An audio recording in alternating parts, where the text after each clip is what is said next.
Chapter 37. Mu Xiang was so shocked that she fell to the ground. She was trembling all over as she screamed in fear, "Dead, dead, dead, dead." She was just an ordinary junior high school student. She had never seen a dead person before. Moreover, it was a dead person lying in a pool of blood. It was a gruesome death. At that moment, Mu Xiang completely forgot that she wanted to teach Yunjian a lesson.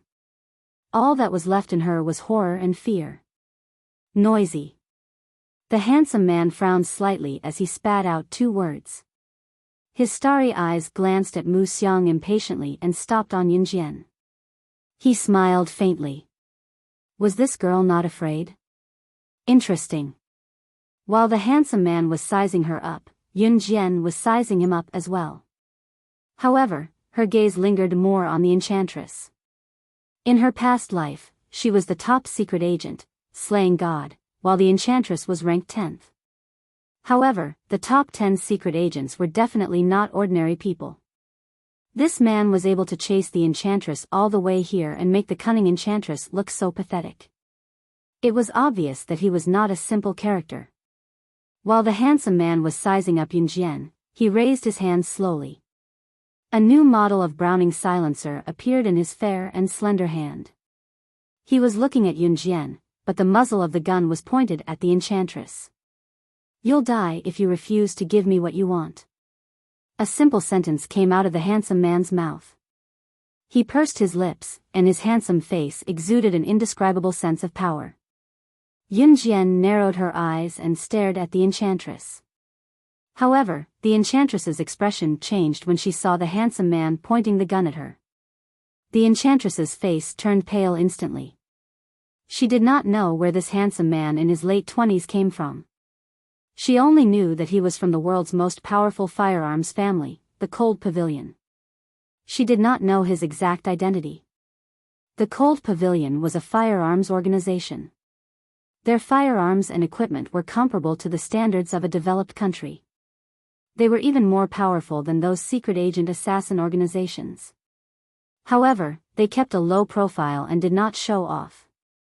In fact, the handsome man was indeed from the Cold Pavilion. He was the young master of the Cold Pavilion and the future successor. Her name was C.E. There was a reason why little temptress's face turned pale when she saw C.E. raise her gun. The middle-aged man lying dead in a pool of blood was the 6th most powerful agent in the world, codenamed Spirit Tiger. This person's strength was valiant. He was known for his speed and agility. However, this person had died under C.E.'s gun, and he could not even survive a single shot. Even Spirit Tiger, who was famous for his speed and agility, was not a match for C.E. If it was little temptress, would she still be alive? Wait. This is for you. Yao Ji gave in. She didn't want to lose her life in order to complete this mission. She bit her lip and threw the item in her arms to C.E. C.E. reached out and caught the item that little temptress had thrown over. His deep eyes were sharp and deep as he looked at the item in his hand. While C.E. was looking down at that thing and had no time to pay attention to her, little temptress covered her wound and quickly left the place. However, Yunjian's pupils constricted. Sandalwood box. 3 soft words came out of her mouth. The item that little temptress was protecting with all her might was the sandalwood box. Her rebirth was because of the sandalwood box. Her brother's death was also because of the sandalwood box. Chapter 38. C.E.'s deep eyes scanned Yunjian again. He did not hear wrongly. She had just said the word sandalwood box. The thing in his hand was indeed a sandalwood box. How could an ordinary girl know that it was a sandalwood box? "Young master, what should we do with these people?" The man standing beside C.E. asked C.E. These people were naturally Yunjian, Mu Xiang, and the rest. "Don't kill me. No, no, no." Sob, sob, sob. Mu Xiang was already trembling in fear when she saw C.E. raise his gun. When she heard what C.E. said, she was so frightened that she sat on the ground and crawled back to where they came from. Brother Hu and the rest had already lost their expressions. Their faces were ashen and their bodies were trembling. Yun Jian was the only one who stood there quietly, watching the scene without crying or making a fuss. It was as if all of this was nothing more than playing around, as simple as eating a meal. "Let's go." Ce retracted his gaze from Yun Jian and ordered the other two men. Then, the three tall figures disappeared on the spot. Yun Jian did not stop them. The sandalwood box was no longer of any use to her. Her brother was dead and there was no point in looking back on her previous life. On the contrary, she was living a peaceful life now. As for why she was reborn, she did not want to find out. The dead alley returned to its usual silence. Only the middle-aged man's corpse on the ground hinted at what had just happened. However, this corpse would definitely disappear the next day. No matter which organization or family it was, there would always be people who specialized in disposing of corpses to destroy the evidence. Yun Jian smiled condescendingly and turned to see Mu Xiang, Brother Hu, and the rest crawling away in fear. She did not stay any longer and walked towards the hospital where Qin Yiru was. The inpatient department of the hospital was always a quiet place at night. After staying in Qin Yiru's ward for a while, Yun Jian went home to sleep. The next day, Yun Jian woke up early as usual. She still carried more than 10 kilograms and ran around Xinjiang town in the morning to train her body. After that, she went to the hospital to deliver breakfast to Qin Yiru in the morning. Then, she went to school. The moment she entered the classroom, she saw someone she didn't want to see. Yuan Yingjun? Yun Jian went around him, intending to ignore him. However, it was obvious that Yuan Yingjun was here for Yun Jian, so he would not give way. Yuan Yingjun was a student of class 3-1. If he didn't look for her, who else would he look for? "Xiao Jian, let's talk." Yuan Yingjun could not help gulping as he watched Yun Jian's increasingly beautiful face. "I don't think we're that close yet, so please don't call me Xiao Jian. My surname is Yun Jian, or you can just call me classmate." Yun Jian crossed her arms and chuckled at Yuan Yingjun when she saw that he was blocking the path to prevent her from passing.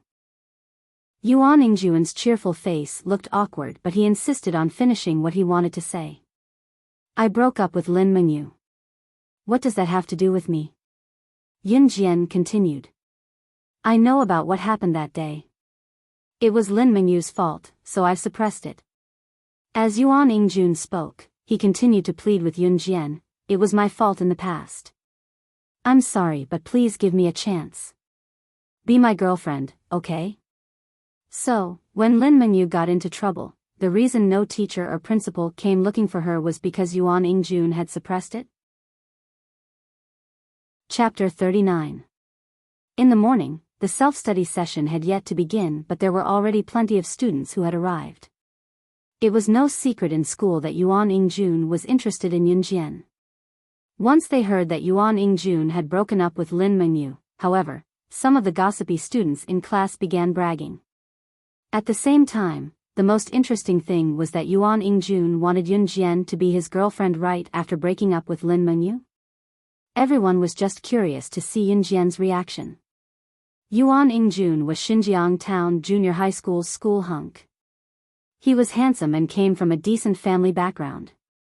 At the very least, there were plenty of girls lining up to be Yuan Yingjun's girlfriend in Xinjiang Town. Thus, everyone thought that Yun Jian would not reject him, would she? "Are you done?" Just when everyone thought that Yun Jian should agree to be with Yuan Yingjun, Yun Jian spoke as promised but with a hint of impatience. Even Yuan Yingjun himself thought that what he had said just now was moving. Just as he was confident that he could win Yun Jian's heart, he heard her say something like that. "If you're done, move aside. I still have to study, don't disturb me." Yun Jian did not want to be entangled with Yuan Yingjun, so she planned to take a long detour back to her seat after saying that. "Xiao Jian, I'm sincere." Yuan Yingjun did not seem to have heard what Yun Jian said just now as he ran up to block Yun Jian, preventing her from going back to her seat. Then, he began to act shamelessly, thinking that he looked cool. Xiao Jian, I really like you. Just agree to be my girlfriend. I'll protect you well and not let anyone bully you. As he said that, Yuan Yingjun thought to himself, why is Yunjian pretending to be innocent? When he gets her and has his fill, he'll dump her right away when he's impatient. Many of the girls in class 6 who heard Yuan Yingjun's sincere and touching words whispered to each other as they looked at Yunjian enviously.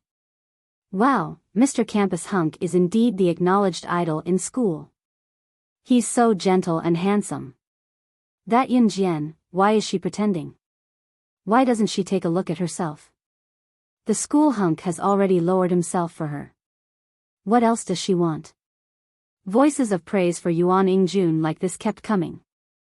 On the contrary, some of the girls in class 6 who admired Yuan Yingying hated Yunjian even more. You won't let me pass? Yunjian chuckled as she watched Yuan Yingjun block her way. Did he think that he wouldn't be able to return to his seat just because he was blocking his way? Should she agree to his request to be his girlfriend? If it was the previous timid host, she might have really agreed if she was pushed too hard. But she wasn't the host. Xiao Jian, Yuan Yingjun wanted to say more sweet nothings, thinking that unless Yunjian was made of steel, why would she hesitate in front of someone as outstanding as him? However, he saw what the girl did next. Yunjian extended her leg and hooked it onto a stool. There was a half-smile on her lips that sent chills down everyone's spine. The scene did not linger for long though. In the next moment, Yunjian kicked lightly and stepped onto the stool easily. Once she was on the stool, she tapped her foot lightly. What happened next completely shocked everyone. Yunjian stood on the stool and tapped her foot again. With that tap, she leaped up. At the same time, she was agile. Bending down, she leaped off the stool and somersaulted at least 2 meters above the ground and went over Yuan Yingjun to stand steadily opposite him. The entire process only took 3 seconds. In 3 seconds, she stepped on the stool and somersaulted 2 meters in the air, over Yuan Yingjun, and successfully returned to her seat. Chapter 40. At this moment, Yunjian was already sitting at her desk. She picked up a language textbook and started reading an ancient poem aloud. It was as if her somersault was just an easy warm-up exercise for her. The students who came to school early in the morning had yet to take out their textbooks for the morning reading. Moreover, the teachers were not patrolling the classroom at this time. Most of the students who woke up early in the morning wanted to slack off. As a result, Yunjian's light and melodious recitation became a voice that stood out in the classroom. Yuan Yingjun stood in place. His handsome face slowly darkened and his expression turned ugly. He came today because he was confident that he could win over Yunjian. However, whether it was Yunjian's somersault or her reading voice now, it all told him that she was ignoring him. Completely ignoring him. People tended to like what they could not have. It was the same for Yuan Yingjun. He clenched his teeth inwardly and swore that he would get Yunjian one day. However, Yuan Yingjun was too ashamed to stay in class 6. He turned around without a word and ran out of the classroom. It was finally quiet. Yunjian pursed her lips slightly. She reached out to put away her language textbook and threw it on the desk. Yunjian actually chased away the school hunk. The students who had arrived early in the class had witnessed the scene and looked at Yunjian in shock. They believed that the news would spread throughout the school soon. Of course, this was a story for later. Not long after the incident, the bell for the morning self-study period rang. Lu Fian came late today and only rushed into the classroom after the bell rang. Mu Xiang really did not come to school. She probably remembered what happened last night and was too scared to come to school for the time being. In the next few days, Yunjian did not encounter any troublesome situations and Yuan Yingjun did not come looking for her. Qin Yiru's hand was gradually recovering and was almost fully recovered. Of course, this was because the surgery was done well and the recovery was fast. Qin Yiru was discharged from the hospital on Friday night. When she got home, she tidied up her things and sighed. Ever since her accident, Yun Gang hadn't come home to see her even once. She didn't even know where he had been for the past few days. However, Qin Yiru had already given up on Yun Gang. Xiao Jian, it's Saturday tomorrow. Make a trip to Longmen City on my behalf and send a blanket to your brother. It's almost October. The weather is fluctuating between hot and cold these days. It turns cold when it rains. Your brother didn't bring a thick blanket with him in school. At dinner time, Qin Yiru picked up a piece of meat for Yun Jian, while chewing a mouthful of vegetables, and said to Yun Jian. Yun Jian put the meat back into Qin Yiru's bowl and said to her, "Mom, you can have this meat yourself. It's fat, and I don't like it. I'll go to the city tomorrow. Help brother send the blanket over. Rest well at home. You're not allowed to go to work either. Your injury hasn't healed yet. I'll think of a way to earn money." If she did not say that, Qin Yiru could not bear to eat the meat herself. After all, the market price of pork was very high now. Qin Yiru was indeed planning to go back to work in the factory tomorrow after she was discharged today. After all, the household expenses were high. Where would the money come from if she was idle? Yun Jian had yet to pass the 10,000 yuan to Qin Yiru. She did not tell her either because she was afraid of scaring her. As for Yun Jian saying that she could earn money, Qin Yiru only took it as a joke. Nevertheless, Qin Yiru felt warmth from her daughter's words. Chapter 41. It was Saturday the next day. Yun Jian woke up early as usual and went home to wash up after running one round in Xinjiang town. It was around 8 in the morning when she took the blanket that Qin Yiru had packed into a woven bag last night and boarded the bus to Longmen City. The bus took an hour and a half to reach Longmen City. Yun Jian got off the bus and took the number 31 bus that went straight to DE Senior High School. DE Senior High School was the best high school in Longmen City with the best teachers. The school covered an area of 152 mu, which was huge. At the same time, DE Senior High School's cutoff score was rather high. There were only a handful of students in Xinjiang town who could reach the cutoff score. Yun Yi was one of them. On weekends, DE Senior High School's entrance was accessible as some students would go home on weekends. There were plenty of students who stayed in the dormitory as well. Yun Jian went straight to Yun Yi's classroom. Students who could enroll in DE Senior High School were generally among the best in Longmen City. These students had one thing in common: they were very conscientious in their studies.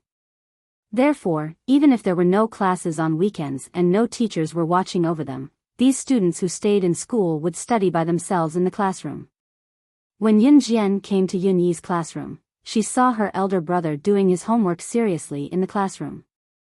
There were plenty of other students studying by themselves as well. "Hey, look, there's a girl at the door. She's so pretty. Is she looking for someone in our class?" There were a few boys who were playing cards out of boredom in the classroom. One of them, who was sitting opposite the door, called out when he saw Yun Jian. His shout made everyone in the classroom look up at Yun Jian. When Yun Yi looked up and saw her younger sister, she stood up in delight and walked out. "Xiao Jian, why are you here?" Yun Yi was obviously excited as she asked Yun Jian in surprise. "Go, Mom asked me to bring you a blanket. The cold air is coming soon. She's worried that you'll catch a cold," Yun Jian said as she placed the heavy woven bag in front of her. Yun Yi nodded and took the heavy woven bag from Yun Jian as she asked, "How's Mom's injury?" "Mom's been discharged from the hospital. She's recovering well," Yun Jian answered Yun Yi with a sweet smile. Yun Yi's frown eased a little at her answer. "Hey, little beauty, where did you come from?" "TSK, you're not Yun Yi's little girlfriend, are you?" Another boy who walked out of the classroom suddenly. He placed his hand on Yun Jian's shoulder habitually and could not help teasing Yun. The boy's features were distinct and his looks were comparable to Yun Yi's. "Don't spout nonsense. This is my younger sister." Yin-yi slapped the boy's hand off her shoulder and explained to him before turning to introduce the boy to Yunjian. He's Su Hao Cole, my bro. He's never serious. Xiao Jian, don't stoop to his level. Yunjian nodded and pressed her lips into a smile. This person was her brother's friend in school? Heh heh heh, Su Hao Cole chuckled and greeted Yunjian seriously. Xiao Jian, it's rare for you to come to the city. I'll take you around the city first. Let's go home after lunch, Yun-yi told Yunjian after they chatted for a while. Chapter 42. I'm coming too. Su Hao Cole added quickly when he heard that Yun-yi was bringing Yunjian to shop downtown, afraid that Yun-yi and the rest would leave him behind. Thus, the trio left the school and took bus number 1 to the largest city center in Longmen City. After they got off the bus, Yun-yi did not know that Yunjian had been here last week. He looked at his younger sister and said softly, Xiao Jian, I didn't make it in time to bring you here when something happened to Mom last time. Buy whatever you want today. Yun-yi's pocket money was saved from meals.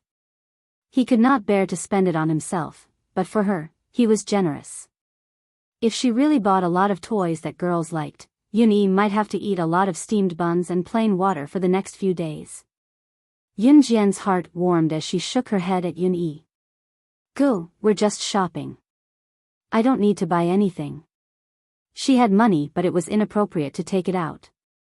Nevertheless, she had to improve her family's condition legitimately. This process would not take long. She wanted Yun-yi and Qin Yiru to live a good life. Aya, what are you two waiting for? Yun-yi, Mimi, buy whatever you want. It's my treat today. Su Hao Cole was naturally aware of Yun-yi and Yunjian's family background. He spoke generously and put an arm around Yun-yi's shoulder to lead the way. Su Hao Cole came from a well-to-do family and was usually carefree, but he never looked down on the poor. After strolling around the city center, Su Hao Cole pulled Yun-yi and Yunjian to a posh hotel. We agreed that it's my treat today. Otherwise, you guys are looking down on me. Su Hao Cole said as he brought Yun-yi and Yunjian to the posh hotel. Su Hao Cole was truly a good friend. He often had to take turns treating with Yun-yi. When it was Yun-yi's turn, they would buy snacks from small stalls. When it was Su Hao Cole's turn to treat himself, he insisted on dragging Yun-yi to a posh hotel. Such friends were hard to come by. The posh restaurant had a poetic name, Qingyun Hotel. Qingyun Hotel was a 4-star hotel. There were only a handful of such hotels in Longmen City. A meal here could cost half a month of a regular employee's salary. It was apparent that Su Hao Cole came from a wealthy family. It was just that even Yun-yi did not know what Su Hao Cole's family did. Entering the hotel, Su Hao Cole ordered a small private room. The waiter led Yunjian and her friends to the second floor. The small private room was at the east corner of the second floor. When Yunjian and her friends followed the waiter through the private rooms, they passed by a large private room. Zhang Taijun and his wife, Qin Junlan, were sitting in the large private room with wine glasses in hand, chatting enthusiastically with their clients. Suddenly, Qin Junlan's eyes lit up and she saw Yunjian and her friends through the door that was not closed when the waiter came in to deliver the dishes. Yunjian. Yun-yi. Why are both of you here? When Qin Junlan saw the 3 silhouettes, she shot up from her seat and walked to the door in her high heels. Yunjian had just reached the door of the large private room when she heard Qin Junlan's sharp and familiar voice. Her eyes narrowed as she stopped in her tracks and turned to look. She then saw Qin Junlan stomping towards her aggressively. Why are you guys here? There's no free lunch here. Can you guys afford it? Are you guys here to dine and dash? Qin Junlan made a conclusion on her own and spoke loudly to Yunjian and Yun-yi in front of everyone. Her voice was loud as if she was afraid that no one could hear her. Chapter 43. Yunjian had always known that her mother's biological sister, Qin Junlan's husband, Zhang Taijun, who was also her uncle in name, ran a small business. That was the truth. Qin Junlan was indeed here with her husband to discuss business with a client. They would not have chosen this 4-star hotel if it were not for the fact that the client today was rather important. After all, even with their family's financial situation, they could not afford to have a meal here. Clearly, Qin Junlan subconsciously thought that her sister's family had always been poor. They were so poor that they could not even pay for their children's school fees and could not even return the money they borrowed from her. However, how could she not be surprised to see Yun Jian and Yun Yi having a meal in such a high-class hotel today? How could they have extra money to spend at such a high-class place? To hell with it. Hence, Qin Junlan stopped Yun Jian and the rest in an aggressive tone. Why can't we be here? Are you saying that we can't stay at a place where you can? Yun Jian scoffed. She really did not like this auntie in name. Look at you, child. How dare you talk back to your own auntie? How disrespectful. I really don't know how Yir taught you. With your family's situation, how could they let the two of you come here to eat and drink? Qin Junlan said angrily. There was only one reason for Qin Junlan's words. She was telling Yun Jian in a roundabout way that her family still owed her money. How dare they come here to eat and drink when they had not returned the money? However, considering that there were outsiders here and Qin Junlan was someone who cared about her reputation, she gritted her teeth and looked at Yun Jian and Yun Yi. In the next second, she pretended to be a good auntie and said earnestly, "It's not that I'm criticizing you, but it's not easy for your mothers to earn money. The money that they worked so hard to earn is not for you to squander like this." She hadn't even paid back the money she owed her family. I'm Yun Yi's friend. Today's meal is on me. Yun Yi doesn't spend a single cent. Yun Yi's aunt, don't talk nonsense. Su Hao Cole immediately stood up for Yun Yi. Anyone who wasn't an idiot could tell how much Qin Junlan hated Yun Yi and Yun Jian. Su Hao Cole was already unhappy with Qin Junlan's tone. Now, he even helped Yun Yi and Yun Jian to fight back. You? Qin Junlan shifted her gaze from Yun Jian and Yun Yi to Su Hao Cole. Su Hao Cole was dressed well and did not look like a poor kid from the slums. Moreover, Su Hao Cole had just said that he was treating Yun Jian and Yun Yi to this meal. One had to know that it was not cheap to have a meal in this place. Su Hao Cole was about the same age as Yun Yi. He must be a rich family's young master to be able to treat them here so casually.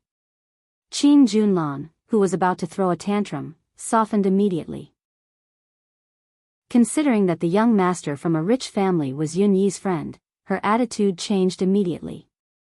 Aya, Xiao Jian, Xiao Yi, I was just giving you a few words just now. After all, it's not easy for your mothers to earn money. You have to understand her.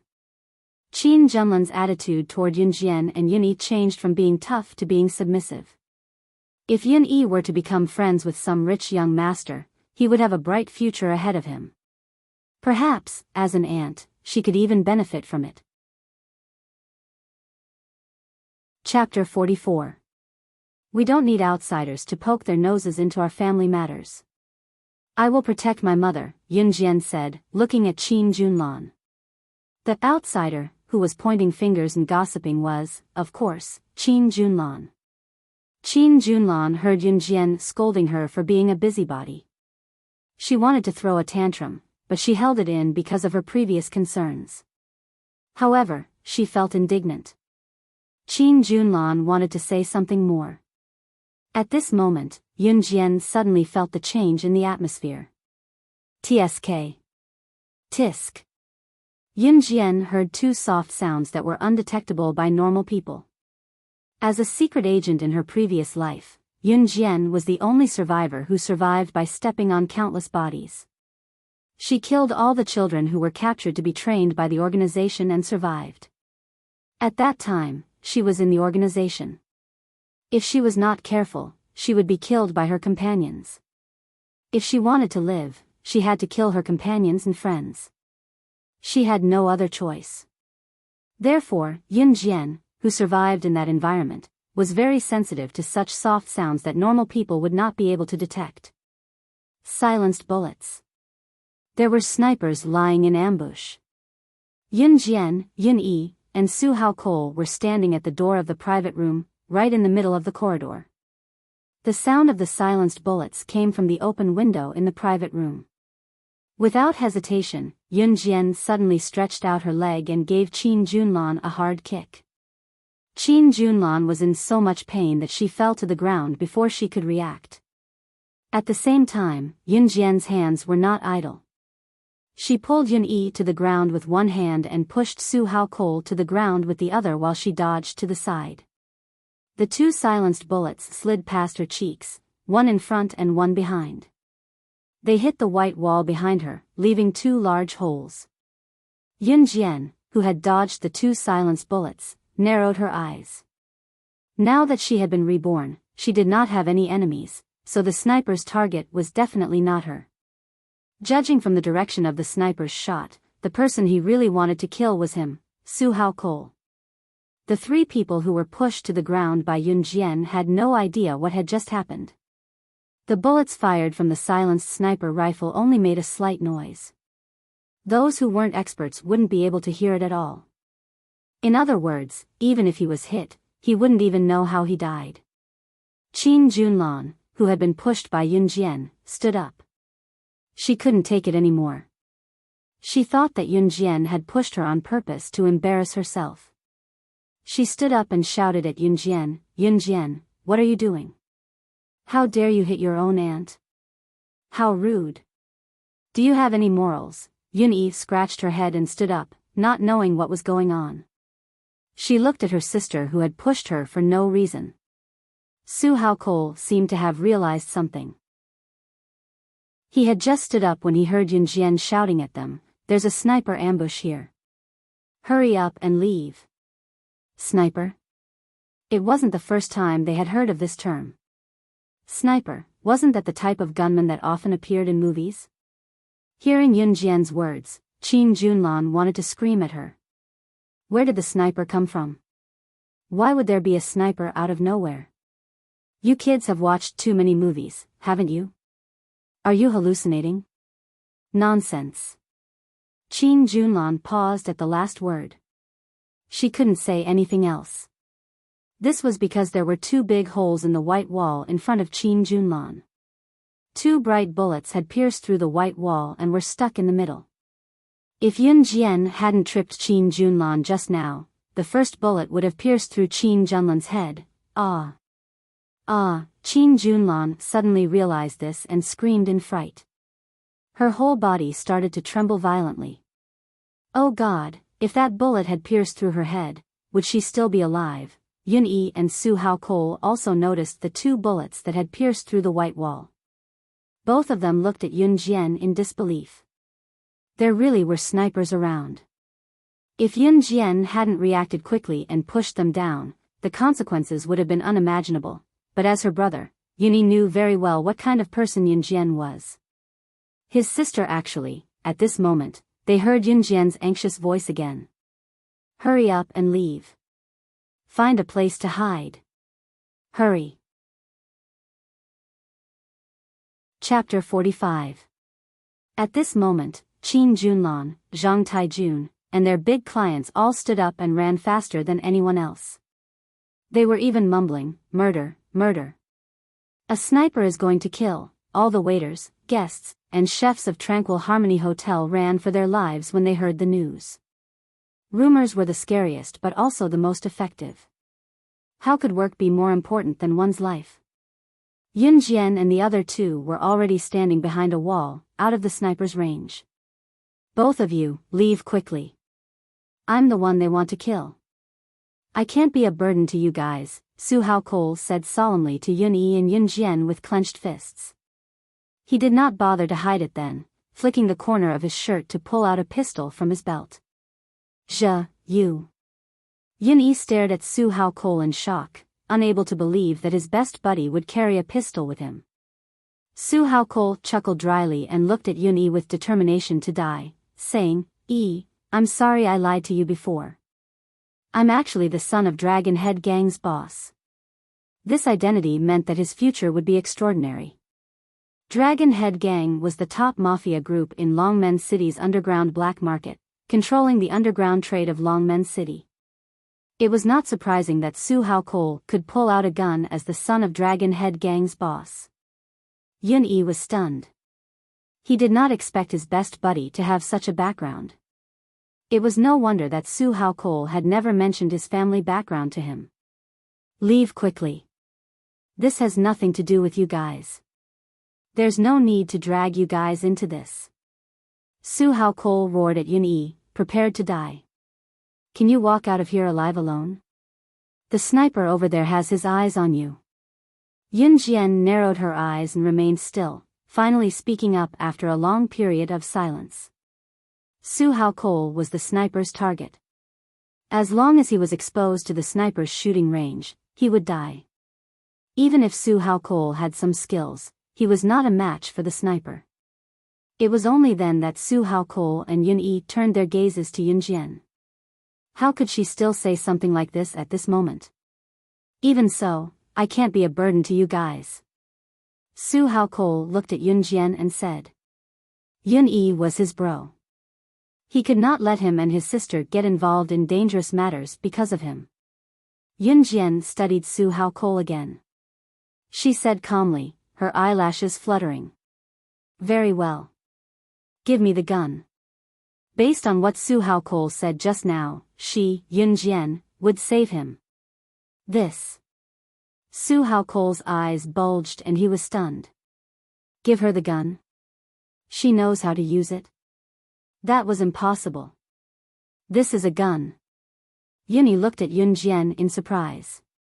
Yun Jian stepped forward and snatched the gun from Su Hao Cole's hands. She held it in her hands and played with it. It's a Beretta handgun made in Italy. It has an effective shooting range of 50 meters. That's enough, Yun Jian said to herself as she played with the gun.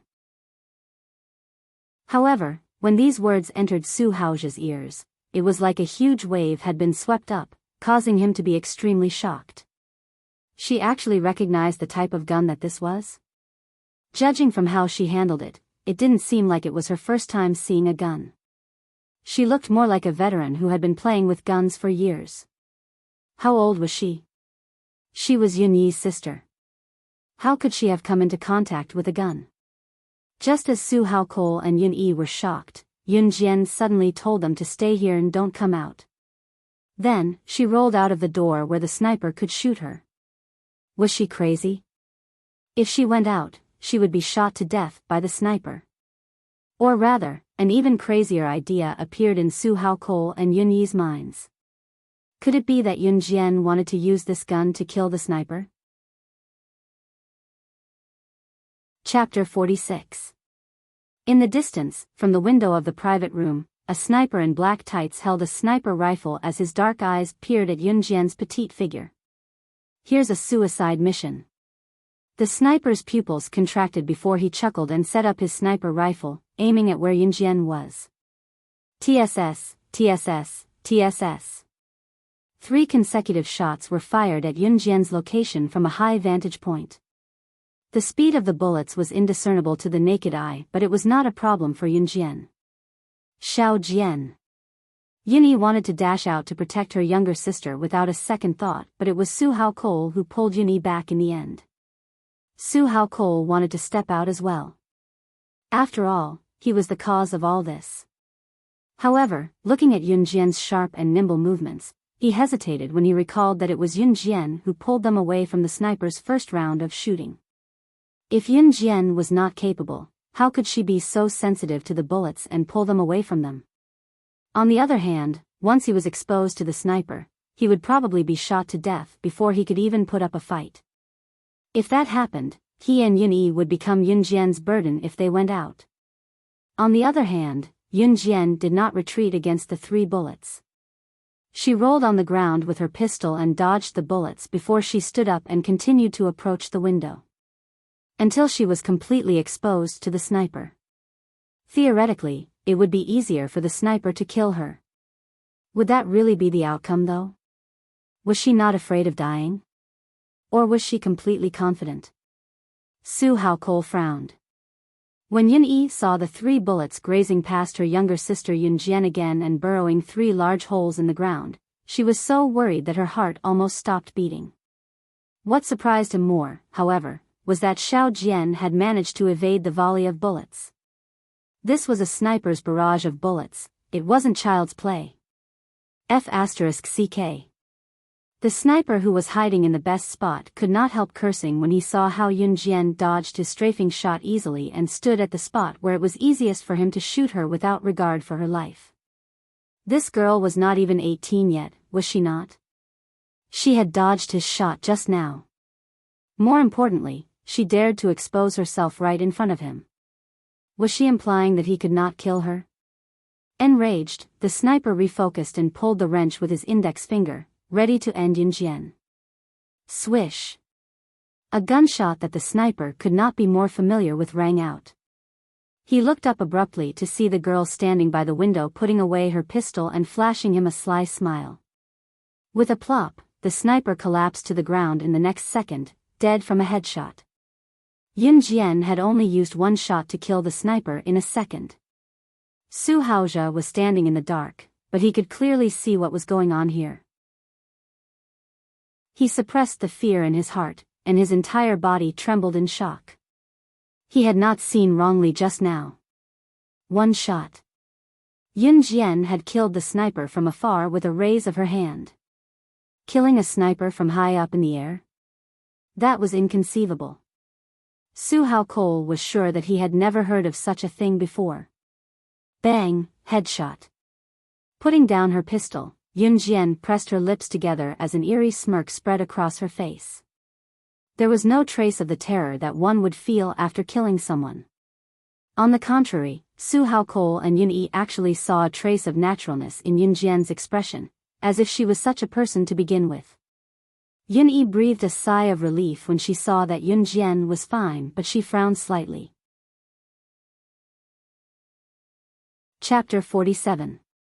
Right now, Yun-yi was deeply suspicious of Yun Jian. Ever since he returned home the last time, Xiao Jian had been behaving strangely. In addition to the phone call he made in the restaurant in Xinjiang town, as well as the strange martial arts skills he displayed later on.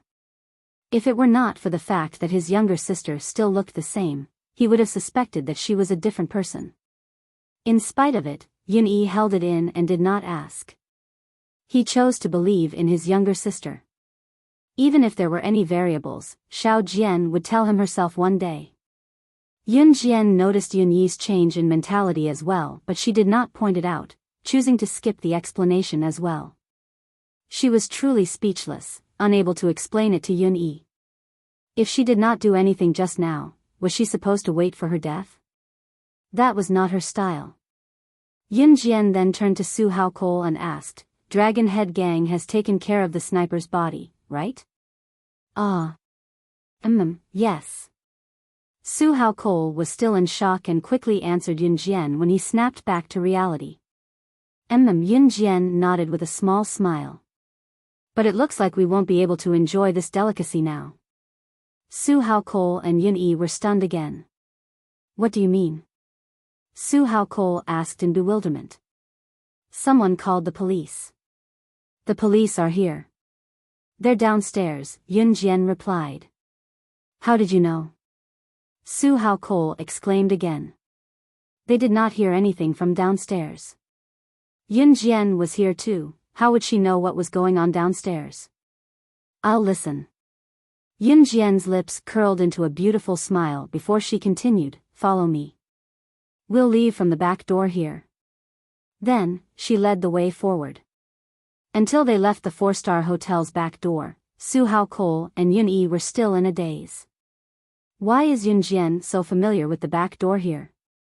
Su Haozhe was a regular here. Even he did not know where the back door of this hotel was. How did Yun Jian know the route so clearly? If Yun Jian knew what these two people were thinking, she would definitely laugh. The reason why her detection, anti-tracking, and concealment abilities were so powerful was because of her strong perception. For example, if she encountered an unexpected situation, how should she hide, escape, and counterattack? These were all necessary lessons for an agent. Therefore, from the moment she stepped into this hotel, she had already seen through everything around her. The three of them did not expect to encounter the situation just now, but in the end, Su Haokol still insisted on treating them. After lunch, Yun Jian took the bus home in the afternoon. She had nothing to do in Longmen City anyway. Of course, there were some things that could not be rushed. For example, she had mentioned before that she wanted to start a business. When Yun Jian returned home at around 3:30 p.m., she saw Li Xiangyi standing at the door in a daze. Startled, Yun Jian went up to him. "Wow, Yun Jian, you're finally home. I finally found your house, but I heard from your neighbor that your family isn't home. I've been waiting for you here for almost half an hour." Li Xiangyi could not help grumbling when he saw Yun Jian. No one was home. Qin Yiru was not home. Yun Jian was taken aback. Did she go to work at the textile factory with her injury? "Why are you looking for me?" Yun Jian looked at Li Xiangyi and asked curiously. Chapter 48. A welcome party? Yun Jian was stunned. Was it to welcome her into their basketball team? Yun Jian was stunned because it was the first time someone would hold such a welcome party to welcome her into a team. "Hey, what's wrong?" Li Xiangyi waved his hand to greet Yun Jian when he saw her lack of response. "Go ahead." Yun Jian indicated that she was still listening. "That's settled then. At 6:00 tonight, you can meet everyone at the bar in our town." Li Xiangyi chuckled and left after saying his goodbyes. Yun Jian nodded and moved her lips. After Li Xiangyi left, Yun Jian went home, but when she opened the door, Yun Jian frowned. The living room should have been neat and tidy, but when she opened the door, it looked like a burglar had ransacked the place. The trash in the trash can on the floor was all over the place, while the drawers and cabinets were all opened and rummaged through. From the living room to the kitchen and then to the bedroom, the mess was unbearable. What had happened at home when she was in Longmen City? Few, hurried footsteps came from the door as a girl panting heavily stepped through the door and stood in front of Yun Jian. Yun Jian saw the girl's face at the same time. She was pretty and looked like a well-behaved girl. She was about 13 or 14 years old and was very petite. In her memory, the girl was her uncle's daughter, Yun Xiaoya. She rarely interacted with the original owner of her body, so why was she here today? Yun Xiaoya huffed and puffed. Ignoring the fact that she was out of breath from running, she cried out to Yun Jian, "Cousin, bad news. Second uncle has a bad woman outside and she's here today. She's at the hall now and she's fighting with Auntie." Yun Xiaoya was Yun Jian's uncle's daughter, and the uncle she mentioned was Yun Jian's current father, Yun Gang. The auntie she mentioned was naturally Qin Yiru. Yun Jian's eyelid twitched. Had Qin Yiru not gone to work in the textile factory? This was not the point. The point was that Yun Gang had a mistress. As the father of 2 children, Yun Gang had run away after failing to repay the loan he borrowed from the loan shark some time ago and dumped all his debts to his family. He even had a mistress outside? More importantly, he had disappeared for a few days and the mistress had come to his house to beat up his mother? Yun Jian was enraged. She told Yun Xiaoya, "Let's go," and walked out of the house, running to the hall, without even closing the door. At the entrance to the People's Hall, the townspeople crowded round the door of the great hall to watch the spectacle. In the middle of the doorway, a woman dressed rather fashionably grabbed Qin Yiru's hair with a pair of hands painted with thick nail polish, scolding and beating her. The surrounding people tried to pull this woman away, but this woman's strength was very strong, and they couldn't pull her away. Qin Yiru's scalp was almost torn off by the woman. Her hand was still recovering, and Qin Yiru was weak, so she was no match for the woman. She could only let her hair be pulled and pulled. "Old woman. Old woman. Bah, you look like this. You must be blind. How dare you fight with me?" The mistress pulled Qin Yiru's hair and spat out saliva. She looked very self-righteous. The onlookers shook their heads and sighed. This was what it meant to be a mistress. How could she be so self-righteous? When Yun Jian arrived, this was what she saw. The mistress was pulling Qin Yiru's hair and pulling Qin Yiru back and forth. A few people tried to stop the mistress, but they were pushed away. Yun Jian's rage surged to her head when she saw what happened. It was the first time she was so pissed. The scene was chaotic and out of control. Yun Jian's figure flashed and she arrived in front of the mistress. Everyone was shocked. Who was this girl who suddenly appeared? Before they could react, Yun Jian took a few steps forward. She arrived in front of the menacing mistress and flung her hand. Slap. A slap landed on the mistress's face. This slap was very strong. The mistress was forced to let go of Qin Yiru's hair. Her face was almost deformed by Yun Jian's slap. The mistress fell to the ground. Everyone was shocked. The mistress was very strong. She could still hold Qin Yiru's hair even when so many people tried to pull her away. In the end, this young girl who had appeared out of nowhere had sent him flying. Her face was almost deformed. Chapter 49. Ah! The mistress who was flung away shrieked and fell to the ground, unable to recover for a long time. Yun Jian went up to help Qin Yiru up from the ground, only to see huge teardrops falling from Qin Yiru's wrinkled face. Qin Yiru was motionless as Yun Jian helped her up, looking lost. "Mom," Yun Jian called out softly, her heart aching. She did not know how to comfort someone, so she hugged her mother who was in despair and placed her hand on Qin Yiru's back to pat her a few times to comfort her. Yun Jian knew that to Qin Yiru, everything Yun Gang had done before was tolerable. The only thing she could not tolerate was Yun Gang having an affair with a woman. Otherwise, Qin Yiru would have divorced Yun Gang a long time ago and lived alone. The most important reason why Qin Yiru had persisted in not getting a divorce all these years was for the sake of her children. She did not want her children to be fatherless. No matter how much of a jerk Yun Gang was, he had never had an affair. This was also the reason why Qin Yiru had held herself back from getting a divorce and living with Yun Gang. The couple had lost all feelings for each other a long time ago. Their children were their only tie. Xiao Jian, mommy's suffering. Qin Yiru stammered as she trembled. "Mom, it's my turn to protect you from now on." Yun Jian patted Qin Yiru's back and said firmly. The people who were watching the show whispered to each other as more and more people gathered in front of the hall to watch the show. Xiao Jian. Sis Yiru. A middle-aged man who looked to be in his 40s appeared in front of Yun Jian and called out cautiously. The man was Yun Jian's father, Yun Zheng, who was also Yun Jian's uncle. The Yun family had 2 sons. The eldest son was Yun Zheng. He was a simple and honest man, a true farmer. The second son, Yun Gang, was Yun Jian's father. Yun Gang was not a stable person. Not only did he gamble, but he also drank too much. Even Yun Zheng himself felt that it was hard for Qin Yiru to marry his younger brother Yun Gang. Uncle.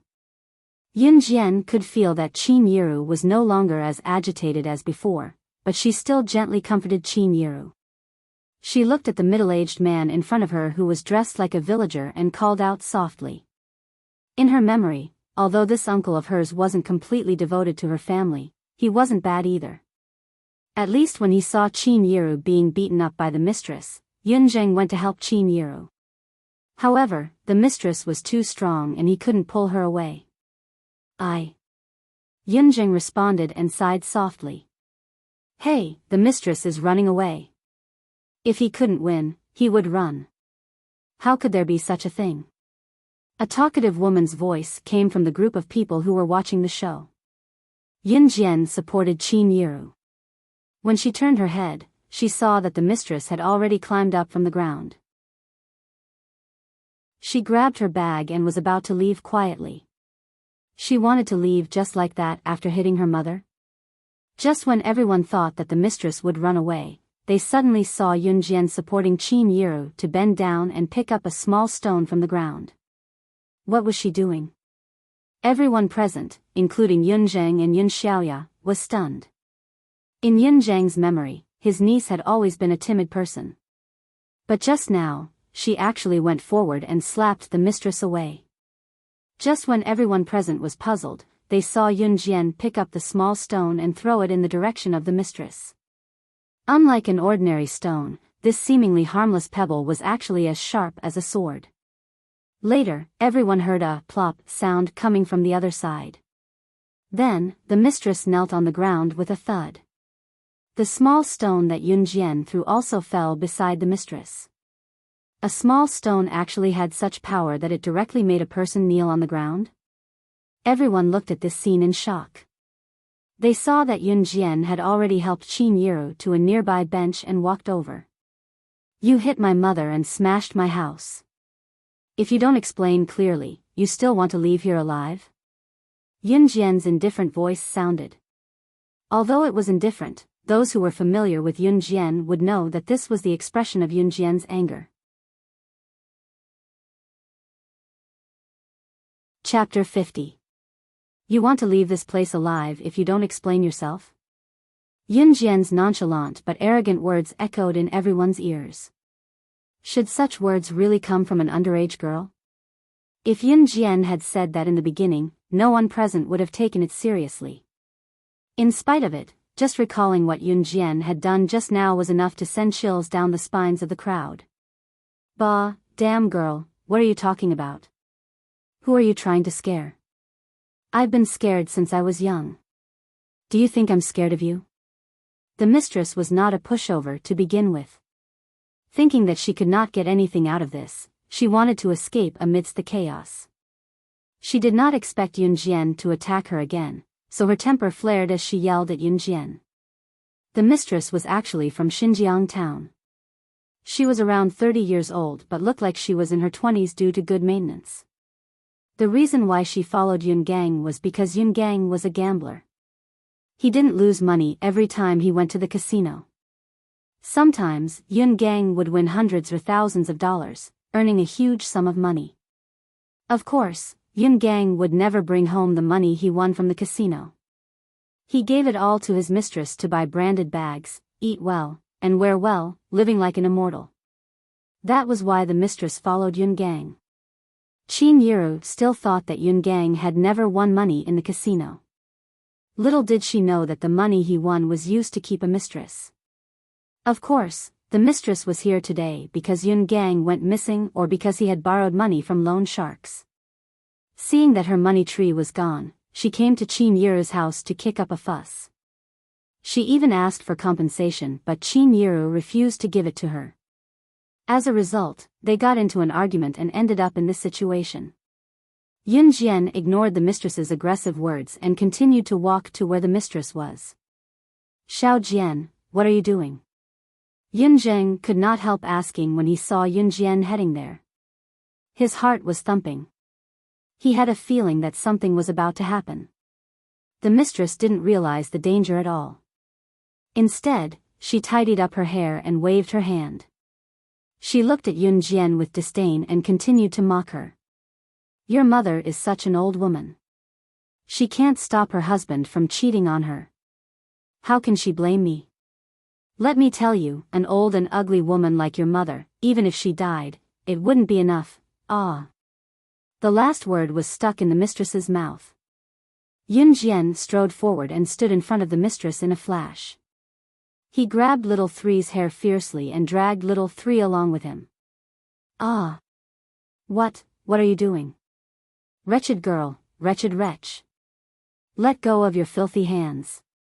Little Three tried to resist several times, but found that she couldn't even touch the corner of Yun Jian's clothes. She didn't realize that Yun Jian's silence represented the arrival of her misfortune, and her mouth became even more poisonous. "You pulled out a lot of my mother's hair just now. Now, give it back." Yun Jian's low voice traveled to everyone's ears as she grabbed Little Three's hair with one hand. Everyone shuddered again. In the next second, a horrifying scene unfolded before their eyes.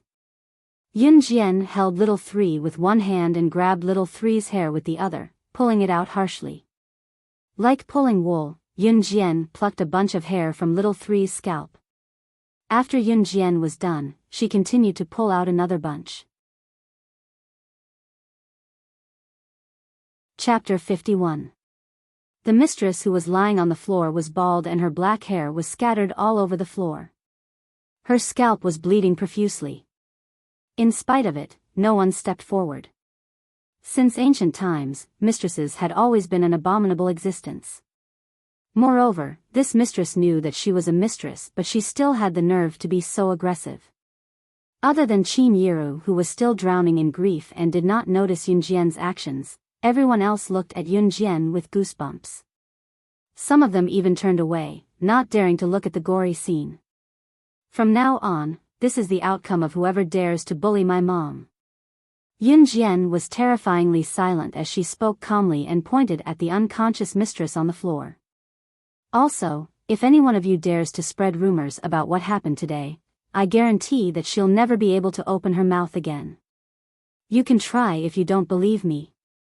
Yun Jian's deep gaze scanned the people who were watching the show. Yun Gang had a mistress and the mistress came to ask for money boldly and beat up the original wife. Yun Jian knew that if she did not say that, it would not be long before these gossipy women who were watching the show would spread the story with exaggerated details. She would not tolerate such a thing happening. Perhaps it was because Yun Jian was too ruthless just now, no one dared to make a sound. There was only one thought in everyone's mind. This girl was only 15 years old and she did such a cruel thing without batting an eyelid. Not long after, the group of people who were watching the show dispersed without a word. Yun Zheng hesitated for a while before he went to Yun Jian. Looking at his niece who had become a stranger to him, he pursed his lips and said, "Xiao Jian, you," the words that were on the tip of his tongue were hesitant. He could not possibly persuade Yun Jian to abandon her father, could he? He was her biological younger brother after all. "Uncle, thank you for asking Xiaoya to inform me just now. I'll bring my mom home first." Yun Jian eased the awkward atmosphere and walked over to help Qin Yiru, who was sitting on the bench, up. Then they slowly walked home. Yun Gang was the guide of everything, but now he ran away alone and threw all the chores to Qin Yiru. Yun Jian thought that she could not let her mother live with such a man. He couldn't cut it, and it was a mess. This matter should have been settled long ago. After returning home, Yun Jian helped Qin Yiru sit on the bench and poured a cup of hot water for her. Qin Yiru didn't say anything along the way, which made Yun Jian's heart ache for a while. A few days ago, something happened to Qin Yiru. As Yun Gang's husband, no one knew where he went. Now, a mistress came to find him. He even owed a huge debt, yet he ran away without a trace. Although Yun Jian had paid off the debt, a person like him was not worthy of being her father. At night, Yun Jian made dinner for Qin Yiru and left at 5:50 p.m. sharp. She still remembered Li Xiangyi's invitation. In spite of it, she was worried about Qin Yiru's current state. "Mom, I'm going out for a while. Remember to eat dinner. Your body is yours, don't make life difficult for yourself." Yun Jian went to Qin Yiru and tucked a few strands of Qin Yiru's white hair behind her ear, telling her seriously. "Go, Xiao Jian. I'm fine, I'm really fine." Qin Yiru opened her pale lips and forced the words out. To prevent Yun Jian from worrying, she even forced a smile that was uglier than crying. Chapter 52. Xinjiang town was considered a large town in the countryside of Longmen City. There were many towns in the countryside of Longmen City, but Xinjiang town was one of the top ones among them. Among these towns, Xinjiang town's new rock bar was the first of its kind in history. At the entrance of the rock bar, when Yun Jian came out of her house, it was already 5:50 p.m. and her house was not far from the rock bar. So when he arrived, it was exactly 6:00, not a minute later. "Hey, Yun Jian, over here." Seeing Li Xiangyi waving at her from afar, Yun Jian walked over. "You're on time." Wu Kuei looked at his watch and teased Yun Jian. I'm not late, 6 o'clock. Yun Jian pressed her lips together lightly. All right, all right. Li Xiangyi chuckled and pulled a tall and handsome boy over to introduce him to Yun Jian. Yun Jian, this is our basketball team's captain, Wen Rui. Let's get to know each other. Wen Rui was the captain of the basketball team and had not appeared before. Wen Rui was a sunny boy just by looking at him. He was in the prime of his youth and looked radiant. Hello. Wen Rui greeted first. Hello. I'm Yun Jian. Yun Jian did not beat around the bush. Heh, everyone's here now. Why are we still standing at the entrance? Let's go in. Li Xiangyi pushed and shoved his way into the rock bar with a group of boys from the basketball team. Let's go in too, Wen Rui said with an elegant smile. It was hard to imagine that such a sunny boy with a scholarly air would be the captain of the school's basketball team. However, the strange things Yun Jian had seen paled in comparison to this. The group entered the bar. Like its name, the rock bar had a rock theme and the interior was decorated in European and American colors. There were not many people at the bar at this time, but there would still be some. After all, there were so many towns nearby, and Xinjiang town was the only town with a bar. The people from other towns had to come here to relax. In order to welcome Yun Jian to the basketball team, Li Xiangyi had already made arrangements and booked a private room. After the group entered the bar, the waiter led them to the private room. Just as they passed by the bar counter, a group of delinquents suddenly appeared and blocked the path of Yun Jian and the others. One of the boys standing at the front, dressed like a rich playboy, looked at Wen Rui lazily and said with bad intentions, Yo, Wen Rui, I heard that there's a new member in your basketball team? And it's a woman? When Wen Rui saw this guy, his footsteps clearly paused. When enemies meet, their eyes blaze with hatred. Wen Rui also looked at the boy with hatred. He gritted his teeth and said, Zhang Jun, don't mess things up. I don't want to argue with you guys today. The boy named Zhang Jun was from Dongjiang town, a neighboring town to Xinjiang town. At the same time, Zhang Jun was also in the third year of junior high school in Dongjiang town. Coincidentally, this Zhang Jun was the captain of Dongjiang town's basketball team. A few days later, Xinjiang town would be having a friendly basketball match with another school. They would be playing against Dongjiang town's basketball team. Of course, there were not that many coincidences in the world. This Zhang Jun probably knew that they were holding a welcome party for Yun Jian and purposely came here to join in the fun. Ioyo, what are you talking about? Wen Rui, look at us. We just want to see the new member of your basketball team. Do you have to be so petty? Zhang Jun looked like a ruffian as he stuck his neck out and sized up Yun Jian. Chapter 53. The reason why Zhang Jun brought his men to surround Wen Rui and the rest was to see how good the girl who had just joined their basketball team was. He thought that the girl would either be big or strong enough to be invited to join the team. He did not expect her to be such a skinny little girl. Hence, Zhang Jun looked at Yun Jian and could not help but mock her. How could such a thin and weak little girl play basketball? Zhang Jun, don't stir up trouble. Otherwise, don't blame us for being rude to you. Wu Kui clenched his fist. If Li Xiangyi had not held him back, he would have really fought with Zhang Jun. Zhang Jun snorted when he did that. Fine, I won't talk much with you guys today. Let's rely on our own abilities on the basketball court. Zhang Jun snorted in a weird tone.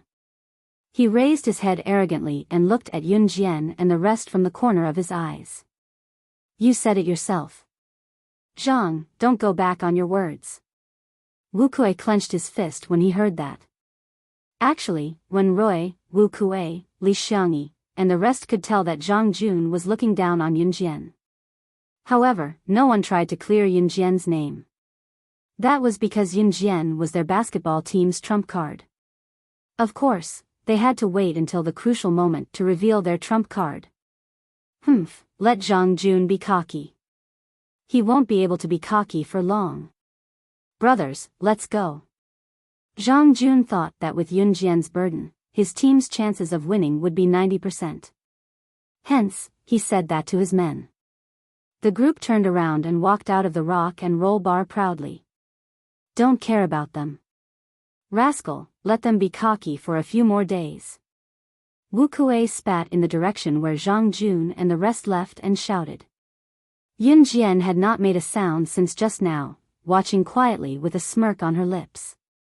The appearance of Zhang Jun and the rest did not seem to cause any dissatisfaction among the basketball team members. On the contrary, they were even more fired up. They had all seen Yun Jian's skills. Yun Jian looked thin and weak, but when she threw the ball, she threw it directly into the basketball hoop from a distance of 30 to 40 meters. This wasn't something that could be done by just anyone. Therefore, apart from the excitement of the basketball match, everyone was also looking forward to it.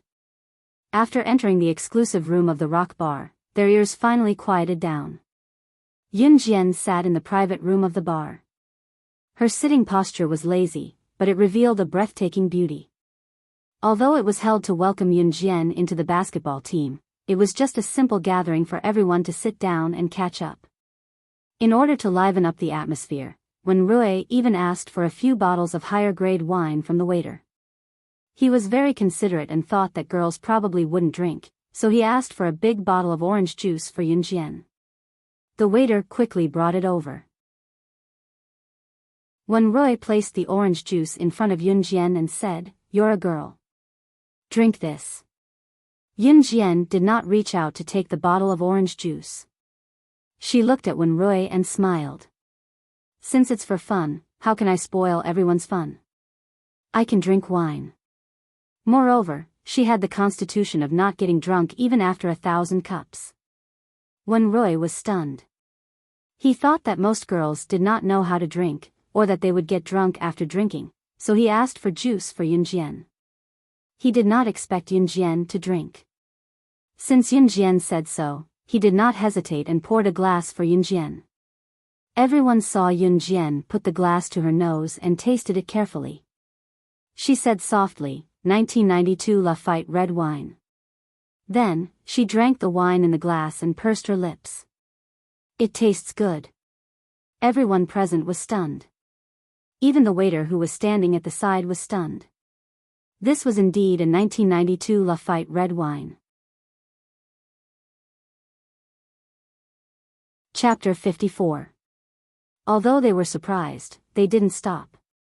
They all picked up their wine glasses and started drinking. A few of the boys' faces were flushed red after 1 or 2 glasses of wine. They were delirious and seemed to be a little drunk. On the other hand, Wen Rui, who had a refined and scholarly appearance, was quite capable when it came to drinking. After drinking a few glasses of wine, he turned to look at Yun Jian, who had also drunk a few glasses of wine. However, he saw that Yun Jian's face wasn't red, her heart wasn't racing, and there wasn't even the slightest change in her expression. It was as if what she had just drunk wasn't wine but plain water. Needless to say, Wen Rui's alcohol tolerance was good. This was something that everyone knew. However, even so, after a few glasses of wine, he already felt a little uncomfortable. His face was even a little flushed. However, Yun Jian actually acted as if nothing had happened. Could it be that she wasn't drunk even after 1,000 glasses? In reality, Yun Jian was indeed not drunk even after 1,000 glasses. Come, come, come. Drink. In the end, the boys pushed and shoved each other. A few of them were drunk. Li Xiangyi had long lost consciousness. Wen Rui and Wu Kuei were still all right. Of course, Yun Jian was in the best condition. "You guys can't even compare to a girl. Get up, drink. Let's not go home until we're drunk." Wu Kuei seemed especially agitated. He held his wine glass and ran over to those who were about to pass out drunk. He was mumbling to himself. "They're just like that. Don't be scared." Wen Rui sat beside Yun Jian. He looked at Yun Jian and smiled embarrassedly. Yun Jian looked at the group of hot-blooded youths and nodded. This is very good. It was very good to have this kind of youth. Because she was worried that Qin Yiru would be alone at home, Yun Jian left early in the morning. This gathering was held to welcome Yun Jian into the basketball team. Now that the main character had left, everyone naturally dispersed. Hence, the boys who weren't drunk helped those who were unconscious back to their respective homes.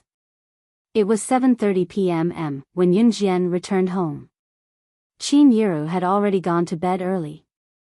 The bowls and chopsticks on the table were barely touched, but at least Qin Yiru had eaten some food. Yun Jian collected the bowls and chopsticks and went back to her room to rest. The next day, Sunday. When it was almost 10 o'clock in the evening, Yun Jian carried her school bag and rushed to school for evening self-study. She came early. When she arrived, there was no one in the classroom. Then, more and more people came. When Lu Fian arrived, Yun Jian had already been at school for half an hour. Once Lu Fian arrived at school, she sprinted to Yun Jian without even putting down her bag, mumbling, Xiao Jian, bad news. Lin Mengyu's been discharged. I think she's going back to school today. Lin Mengyu? Yun Jian frowned. If Lu Fian hadn't suddenly mentioned it, she would have almost forgotten who this person was. Oh. Yun Jian replied softly and continued to read the book in her hand. Aya, Xiao Jian. Panicking, Lu Fian pushed Yun Jian's book down and said seriously, Lin Mengyu's the principal's daughter. It was our school hunk, Yuan Jun, who suppressed this incident last time. But Lin Mengyu's going back to school. With her personality, she won't act like nothing happened. I'm just worried that you'll. Lu Fian panicked even more as she spoke. Yun Jian cut her off and comforted her. Since I hit her, why would I be afraid of her? Lu Fian was genuinely concerned about her. Yun Jian knew that.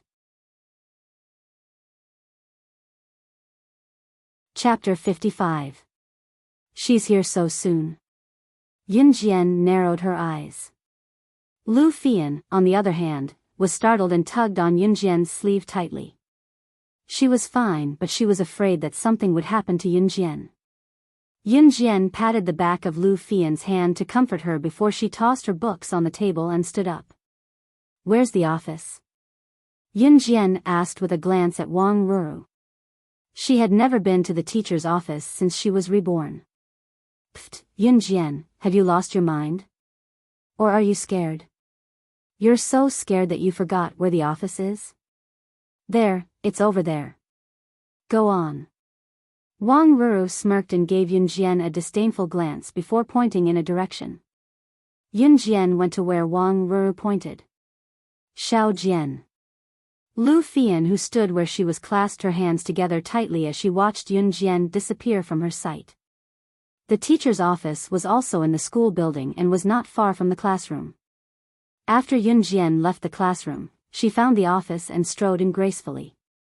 The layout of the office was not complicated and there were many teachers working at their desks. Yun Jian's homeroom teacher was Ms. Jean. She found Ms. Jin's desk once she entered. The person sitting at Ms. Jin's desk was not Ms. Jean herself but Lin Mengyu, who had just been discharged from the hospital. Beside Lin Mengyu stood a bald middle-aged man in his 50s. Yun Jian had seen this middle-aged man on Monday when the national flag was raised. As expected, he must be Lin Mengyu's father, Xinjiang Town Junior High School's principal. She's here. She's here. Watching Yun Jian walk over, Lin Mengyu pointed a finger at her viciously, looking like she wanted to tear Yun Jian into pieces. Lin Mengyu hated Yun Jian as much as she loved Yuan Jun. She had been recuperating in the hospital for the past few days. Due to the bone fracture in her abdomen, it took a lot of effort just to set the bone. Moreover, during the time she was hospitalized, Jun actually broke up with her. All of this was because of Yun Jian. If it wasn't for her, how could she have ended up like this? Is this Yun Jian from your class? Principal Lin stuck out his fat beer belly. When he saw Yun Jian, the murderer, who made his daughter suffer for a long time, he spoke to teacher Jean fiercely. Principal Lin, I think there must be some misunderstanding. I've taught Yunjian since she was in her first year of junior high school. She's a good student. She wouldn't do something like that to your daughter. Can you give her another chance? Teacher Jean knew Yunjian's character, so she didn't directly criticize Yunjian just because she wanted to flatter the principal. However, Principal Lin was here today to avenge his daughter, Lin Mengyu. He did not care about anything else. He pointed at Yunjian and said aggressively to Teacher Jean, "Good student? Do good students know how to fight?" Just this point alone is already a serious violation of our school's rules, not to mention that she injured Mengyu. Principal Lin paused and ordered Teacher Jean in an absolute tone, "Our school can't afford to have a student like this. Today, I want you to make this girl pack up and leave. Make her withdraw from the school for me. Otherwise, Teacher Jean, you know the consequences." Humph. Of course, Teacher Jean knew the consequences. She knew that Principal Lin meant that if she didn't expel Yunjian today, she would be the one to pack up and leave. However, Yunjian was indeed a good student in her eyes. Although her grades were a little bad, she was always hardworking. Chapter 56. Yunjian blinked. She did not expect Teacher Jean to speak up for her. After all, there were not many people who could still uphold their teaching principles under Principal Lin's coercion, and Teacher Jean was one of them. Yunjian naturally did not want to put Teacher Jean in a difficult position. She glanced at Lin Mengyu, who was hiding behind Principal Lin, and said, "I did hit Lin Mengyu." Everyone present, including the teachers in the office who were watching the show, was stunned. They did not expect Yunjian to admit to it. Principal Lin's beer belly shook in anger at that. Just as he was about to retort in rage, Yunjian snatched the right to speak again. Yunjian continued, "Because Lin Mengyu hit me first, I'd like to ask you, Principal, if fighting is a violation of the school rules and will lead to expulsion, shouldn't Lin Mengyu be expelled together with me?" As soon as he said that, even Principal Lin's expression changed. All the teachers present were stunned.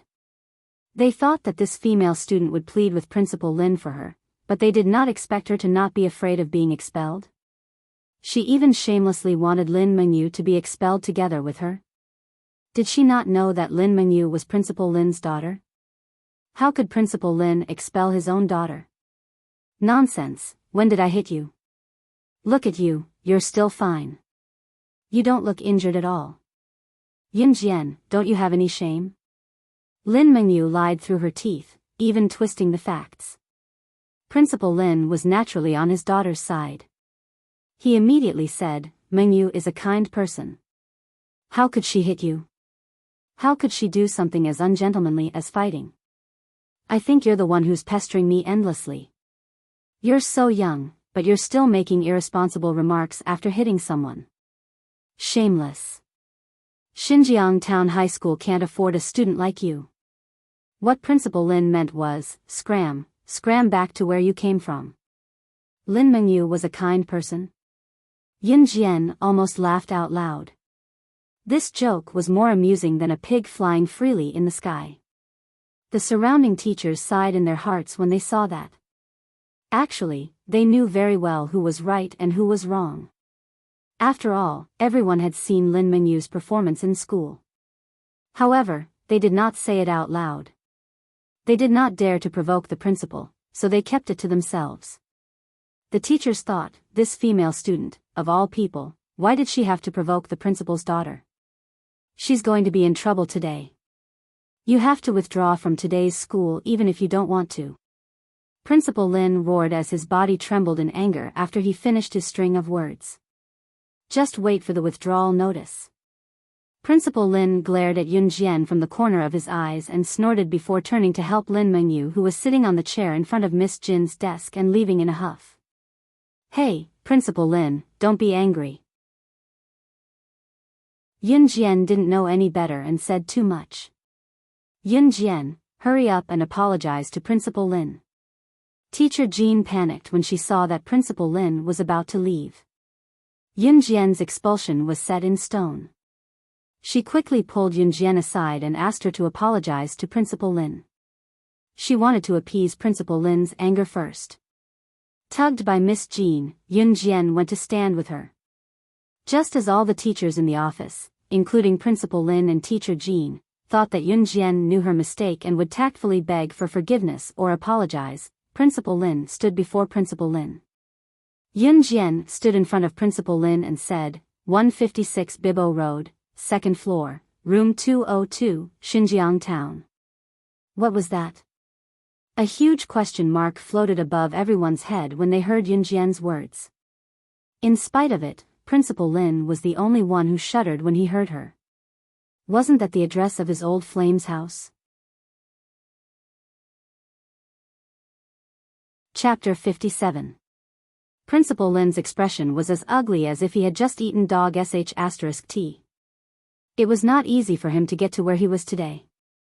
If he was found to have a mistress as the principal of a school, there would be many people who would use this as an excuse to make a big deal out of it. If the higher-ups found out about this, he would lose his position as principal.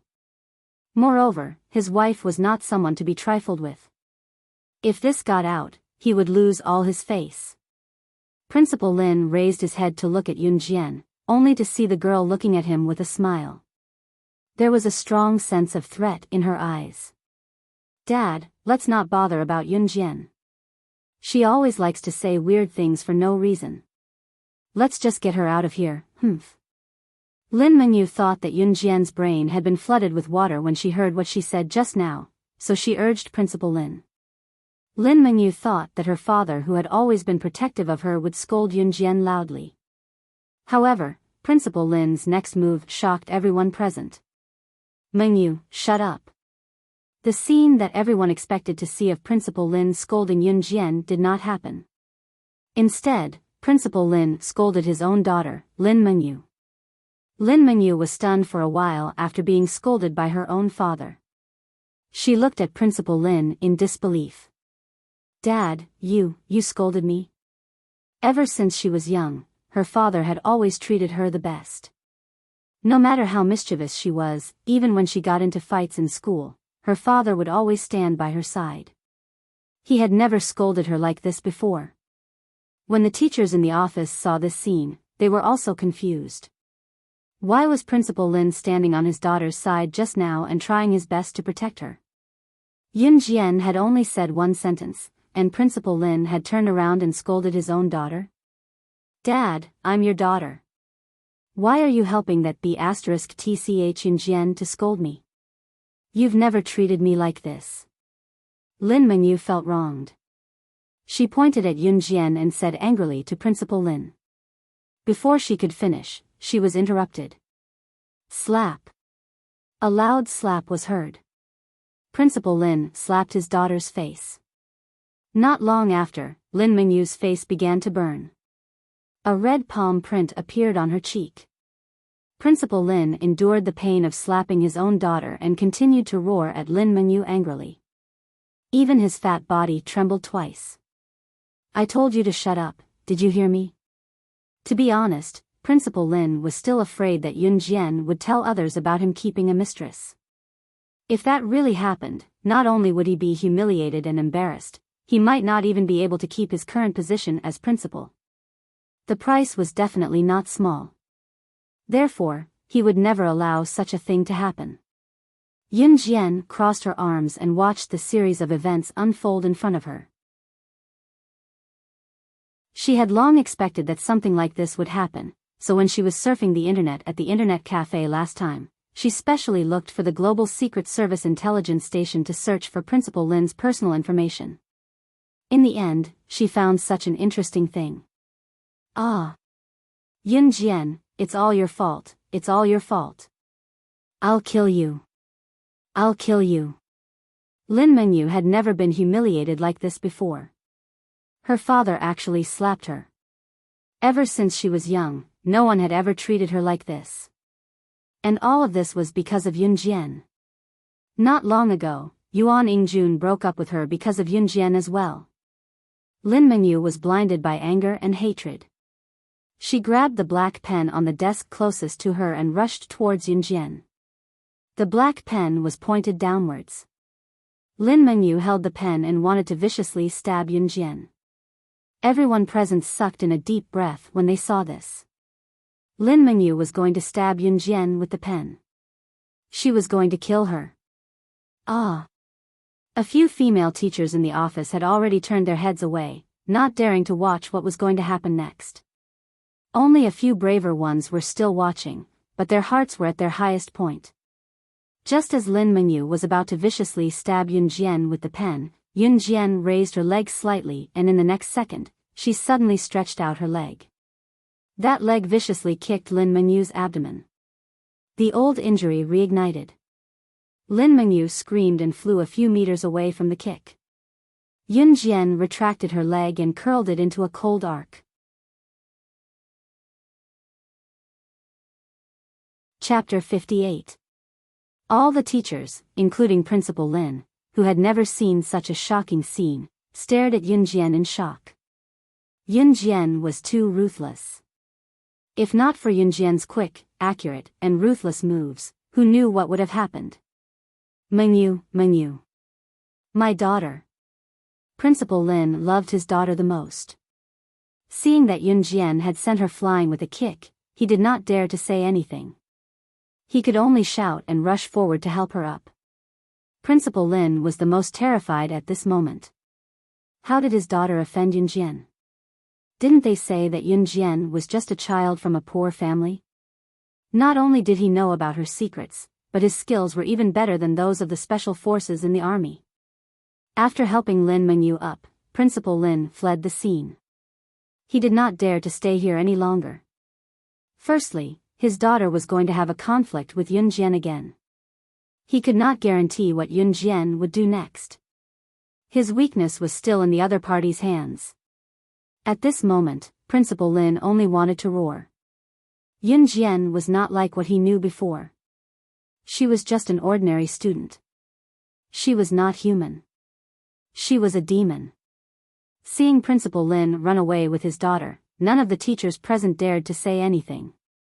However, in his heart, he could no longer use the word surprised or shocked to describe it.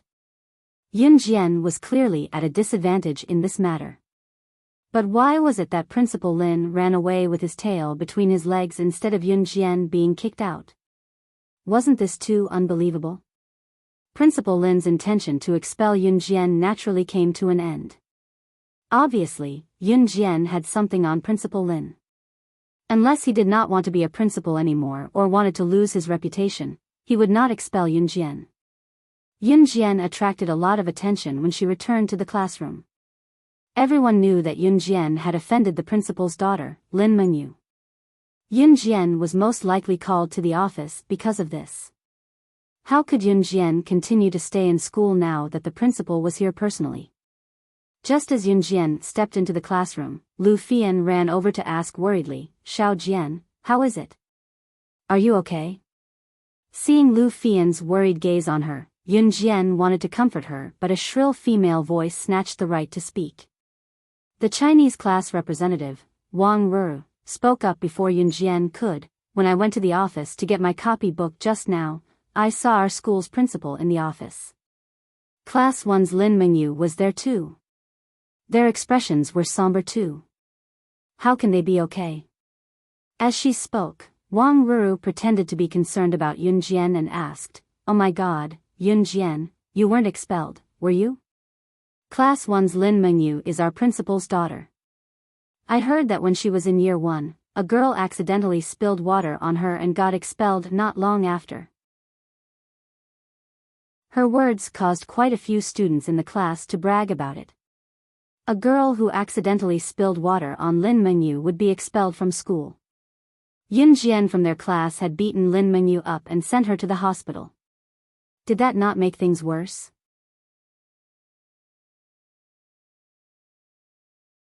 Chapter 59. Wang Ruru was asking for a snub. Her original intention was to use Yun Jian's incident to boost her reputation in class, but Yun Jian ignored her completely, so she kept quiet. After the incident came to an end, Yun Jian lived a peaceful life for a while. Qin Yiru's hand had fully recovered and she insisted on going back to work in the textile factory. Yun Jian thought about it for a long time but did not take out the 10,000 yuan she withdrew from Longmen City the last time.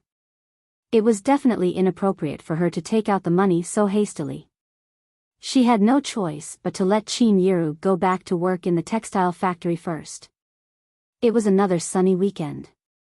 Yun Jian took the bus to Longmen City's city center again. She did not plan to surf the net at the internet cafe this time but went straight to the computer mall to buy a computer.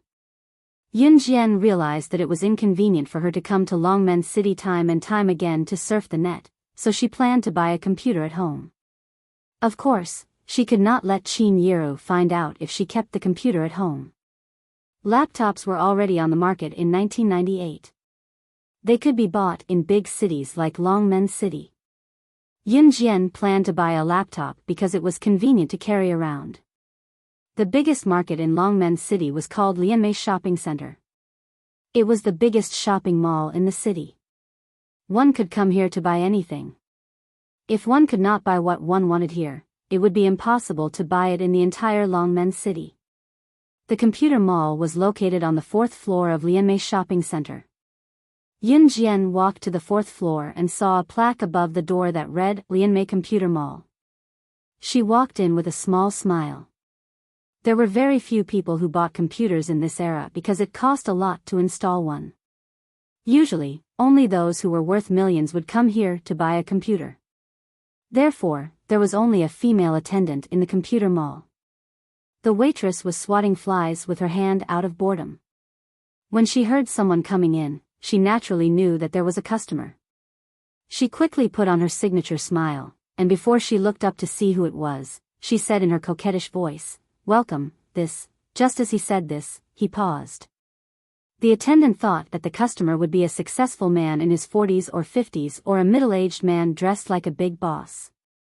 Who knew that it would be a teenage girl who came in? When the waitress saw Yun Jian coming in from the door, the anger that she had just puffed up deflated at once. How could a teenage girl have the money to buy a computer? She probably had not even touched a computer before. The computers here cost more than 10,000 yuan. Looking at Yun Jian's current attire, the attendant immediately thought that she was probably a pauper who came in for a look but could not afford a computer. Thus, the buttocks that had just been raised immediately sat back down. Yun Jian was naturally aware of the waitress's attitude but she paid it no mind and went straight to the display counter for the laptops. Seeing that Yun Jian as to touch her, the attendant's hands, she could not sit still. Hey. Don't touch it. The attendant ran over, wanting to slap Yun Jian's hand away as she said, "This laptop is the latest model. It costs more than 30,000 yuan. Don't touch it. Can you afford to pay for it if it's damaged?" What she meant was, "You're a little girl. Why did you come here to touch a computer instead of staying in school?" Chapter 60. Yun Jian was one step ahead of the waitress and withdrew her hand. The waitress wanted to slap Yun Jian's hand, but she missed. However, the waitress didn't think much of it. She said to Yun Jian in an educating tone, "Little kid, this is the 4th floor. We're not selling your favorite toys. We're selling computers. Do you know what a computer is? Something that can be used to surf the internet. Sigh, forget it. You won't understand even if I say more. Hurry up and leave." The waitress had always been proud of her profession of selling computers in the computer city. She even felt that she could sell computers here because the customers she interacted with were all big bosses. She was also someone who walked in front of others. At least in this era, there were some people who didn't even know what a computer was. They had never seen one before. The waitress naturally categorized Yun Jian as one of these people. Therefore, when she spoke, she was full of pride. She thought to herself, "I'm nothing in front of big bosses, but I can at least find some sense of superiority in front of this little girl, right?" She really didn't know where this waitress' sense of superiority came from. Yun Jian just wanted to laugh. "This is the latest laptop model, ThinkPad. 600, it's 13.3 inches in size. It supports a maximum amount of memory, a 5 GB hard drive, and weighs 2.5 kilograms. Miss Waitress, am I right? Yun Jian ignored the waitress's nagging and recited the laptop's attributes in one breath. Since the waitress said that she didn't know what a computer was, then she would explain the laptop's attributes to her. She originally thought that Yun Jian was a little girl who didn't even know what a computer was.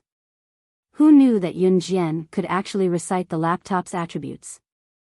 The waitress widened her eyes. Why did she feel that her actions just now were like showing off her slight skill in front of an expert in front of Yun Jian? Moreover, the waitress didn't understand what Yun Jian said just now. She only knew how to sell computers. How would she know the attributes of a laptop? That's right. However, in order to save her face, the waitress still pretended to understand and agreed. I'll take it. Put this laptop in. Yun Jian tapped the glass counter twice with her middle finger and index finger. Her other hand reached into her trouser pocket and took out the bank card with nearly $100 million. She threw it on the counter. The money was originally deposited in Qin Ye's bank card, but Yun Jian later made a bank card for herself and transferred all the money to her own bank card. Therefore, this bank card belonged to Yun Jian. This. The waitress was dumbfounded once again. She originally thought that Yun Jian was a poor child who came here to wander around aimlessly. But who knew that she was really here to buy a computer? Moreover, it was a bank card? He just didn't know if there was really money in this bank card. The market price of this laptop is $31,999. The money in this card. Is it enough? Before the waitress could ask the last 3 words, Yun Jian interrupted her again. The card doesn't have a password. After you swipe it, please return it to me immediately. Yun Jian didn't want to argue with the waitress and said calmly. Being forced to this point, the waitress had no choice but to take the card and run to the counter. She wanted to see if this little girl could really take out 30,000 renminbi from her card. 30,000 renminbi wasn't a small amount. She worked here for a month and only earned 2,000 to 3,000 RMB a month. This monthly income was considered quite high in this era. The waitress came to the counter and wasn't in a hurry to swipe the 30,000 renminbi from the card. Perhaps it was out of curiosity, but she really wanted to see how much money this arrogant little girl had in her card. Because the card didn't have a password, the waitress first checked the remaining balance of the card. However, when the remaining balance of the card popped up, the waitress was so shocked that she almost dropped the card on the floor. The number that popped up from the card machine was 999700000. There were also 2 dazzling words behind it, USD.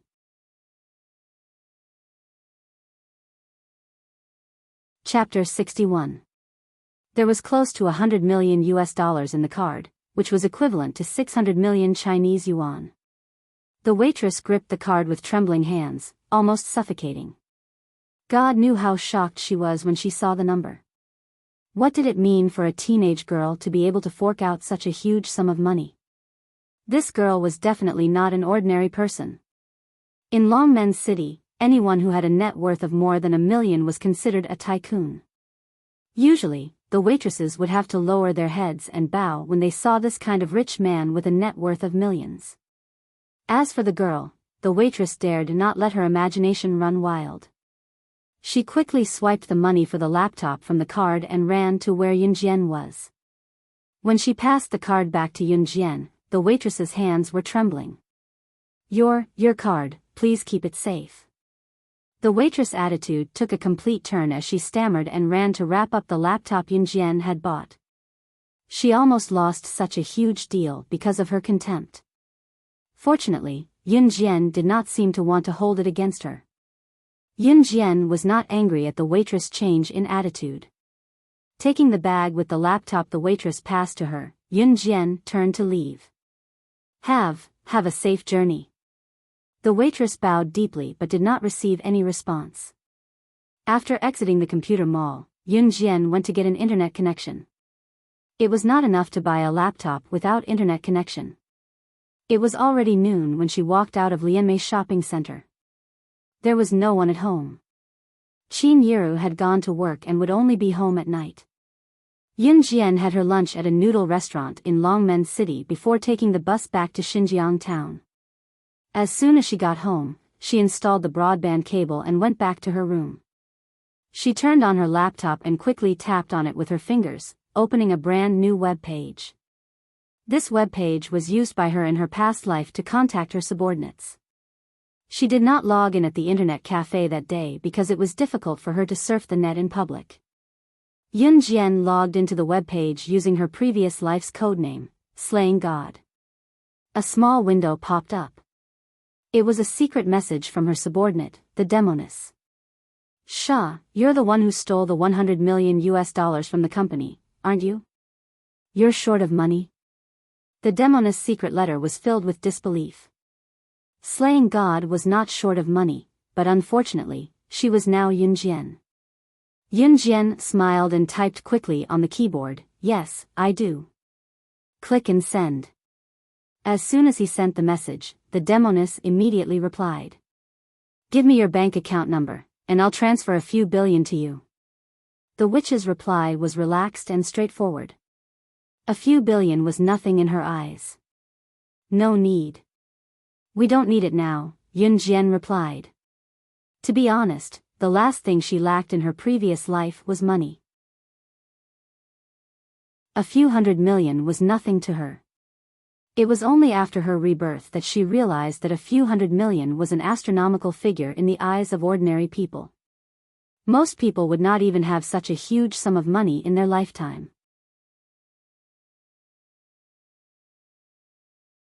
Chapter 62. The weekend passed quickly and it was back to school in the blink of an eye. It would be the basketball competition in a week's time, so Li Xiangyi and the rest's basketball training was getting more frequent. Yun Jian did not join their basketball training. It was an exception for her. After all, Yun Jian's skills were there for all to see. No one would say no to her. Xiao Jian, our class's evening self-study session today is cancelled. I heard that there's going to be a class activity tonight.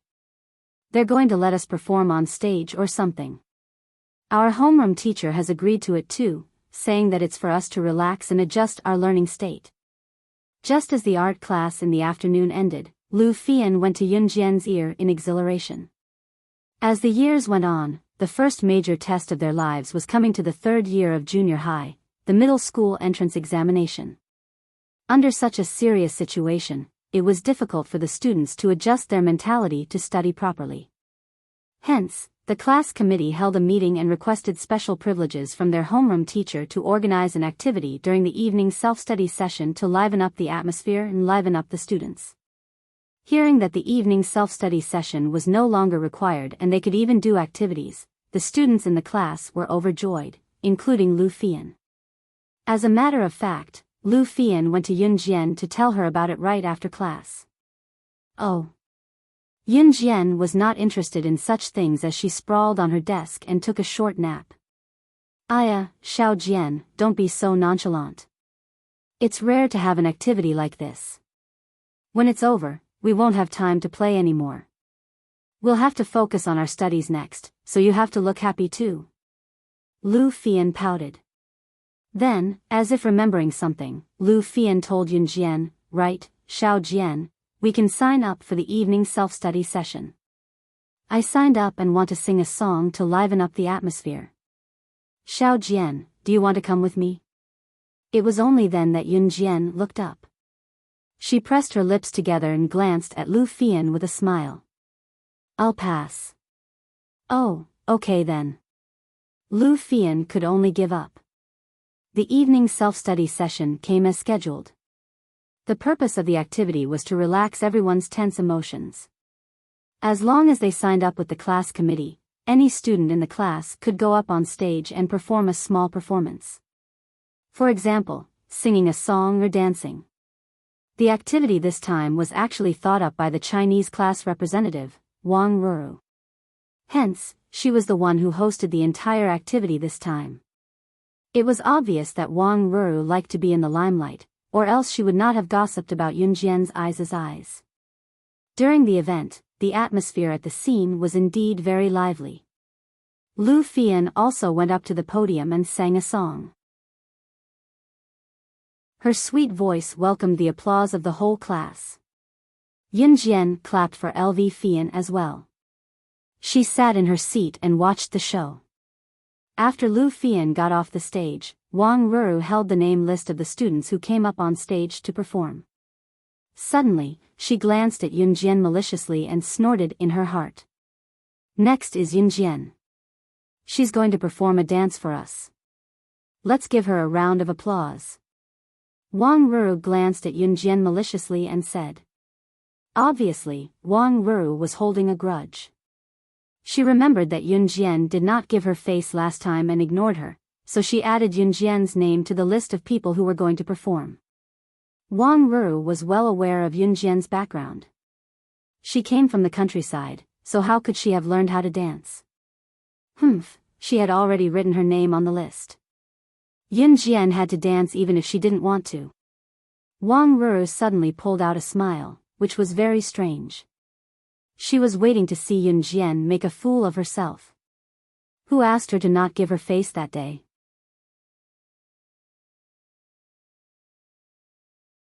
Chapter 63.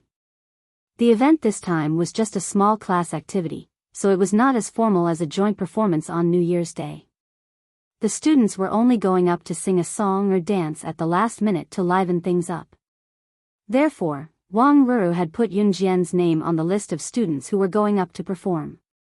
Even if Yunjian said that she did not sign up now, the class would only think that she was being a wet blanket. Wang Ruru had considered this and was well aware that Yunjian was from the countryside. Asking her to dance? How was that possible? She probably had never even seen a real dance before. It was obvious that she was trying to embarrass Yunjian. As expected, the entire class clapped after Wang Ruru's speech. The applause was unusually loud. The class loved to watch the drama. Most of them, as long as they were not stupid, could tell that Wang Ruru was purposely making things difficult for Yunjian. In spite of it, who would not be happy to watch a show? Hence, they were clamoring for Yunjian to perform the dance. Wang Ruru, what's the meaning of this? Xiao Jian didn't sign up. Why do you want her to perform? You're doing this on purpose, aren't you? Among the spectating students, only Lu Fian stood up. Her expression was dark as she glared hatefully at Wang Ruru after she stood up, speaking up for Yunjian. She had been with Xiao Jian all this time. How did she not know that Xiao Jian had signed up for the program? It was a dance too. Lu Fian had planned to invite Yunjian to sing a song with her, but Yunjian did not agree back then.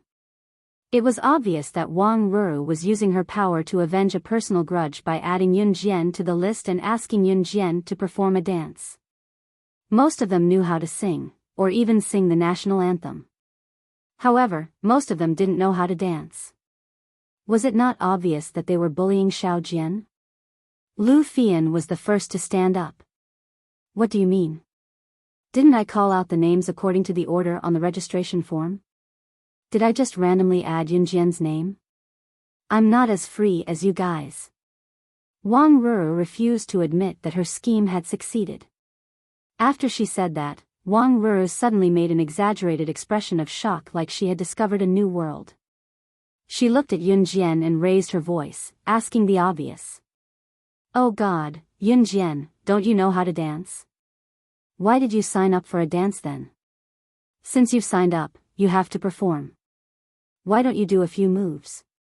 We're just here to liven things up, it's fine. Those who didn't know the inside story might think that Wang Ruru was easy to negotiate with and was very concerned about her classmates. Yunjian was only amused. You really want me to perform a dance?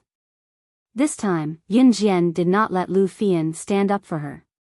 She spoke first, standing up from her seat lazily and looking at Wang Ruru, her tone relaxed. That's right. How could it be fake? But Yunjian, it's fine if you don't know how to dance. Come up and do a few moves to liven things up. We're all in our class anyway, there's nothing to be shy about. Wang Ruru spoke as gently as she could, but she was over the moon. She could not wait to see Yunjian embarrass herself later. Yeah, what's the big deal? Go up and do a dance. Yeah. Many students in the class started to echo Wang Ruru's words. Wang Ruru wore a smile that she thought she had won. Fight with her? No way.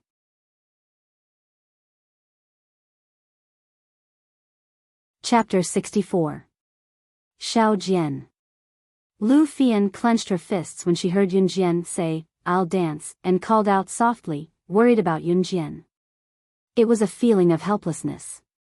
She knew that it was Wang Ruru who wanted to harm her friend, but there was nothing she could do. "I'm fine." Yunjian smiled at Lu Fian. She knew that Lu Fian cared for her from the bottom of her heart. Living in the current world, one didn't need to form a group of friends. As long as there was one who was sincere and truly cared about him, it would be enough for him to have one such friend and confidant.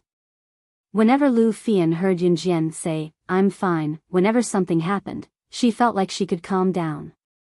She could not help but believe in Xiao Jian and believe that she could do it. "Yunjian, come up quickly if you're going to dance. The whole class is waiting for you," Wang Ruru said, adding fuel to the fire, but she was already raring to go. She could not wait to see Yunjian make a fool of herself and spread the news tonight so that the whole school would know that Yunjian was only pretty. What was the use of having a pretty face? She was still a pauper from the countryside. "I'm not dancing here," Yunjian said slowly with narrowed eyes. "Where are you going to dance if you're not dancing here?" Wang Ruru was so anxious that she almost blurted out the question. Yunjian did not give Wang Ruru a chance to speak. She looked out of the classroom and continued, "I want to dance outside the classroom." Once she said that, everyone in the class was stunned. Wang Ruru, in particular, had an exaggerated expression. She had planned to embarrass Yunjian in class, but the latter had suggested that she wanted to dance outside the classroom. There were lights outside the classroom at night. Did this mean that the classes next door who were having self-study at night would be able to see Yunjian make a fool of herself? Was this not a slap to her own face? Wang Ruru's smile became even weirder. She kept speaking, afraid that Yunjian would go back on her words and dance in the classroom again. She hurriedly said, Okay. You can dance outside. We'll stand in the corridor and watch you dance." After that, all the students in the class stood in the corridor of the classroom. The whole class looked at Yunjian excitedly as she walked out. They wanted to see what she was up to. Did she want the whole school to know that she couldn't dance? The surrounding classes of Class 6 were all Grade 3 students. At this time, the students of Class 6 stood out, and the surrounding classes all noticed the commotion. Everyone, including Yuan Yingjun from Class 1 and Li Xiangyi from the basketball team, could clearly see Yunjian walking from her classroom to the flat ground. What was going on? What was Yunjian trying to do? Yunjian walked out of the classroom with her hands in her pockets. She walked lazily, but it gave people a new feeling. In the middle of Class SX's classroom was a flat ground. There were many fitness equipment on the ground. Yunjian walked over and suddenly stood next to a long pole. This pole was a few meters tall. Hey, what is she trying to do? Is she going to dance with the pole? Ha! Ha! A boy in the class couldn't help but complain. On the other side, Yunjian extended her hand and touched the pole softly between her fingers. Suddenly, the atmosphere changed. Yunjian, who was originally in a lazy state, suddenly became charming. She walked over and stuck her body to the pole. Her eyes drifted in the direction of the crowd. She was so enchanting. However, this was only the beginning of Yunjian's dance. Just as everyone was puzzled, Yunjian suddenly kicked her legs and hung on the pole. What was strange was that the moment she hung on the pole, she was relaxed. Pole dancing. Some students immediately realized what Yun Jian was going to do next.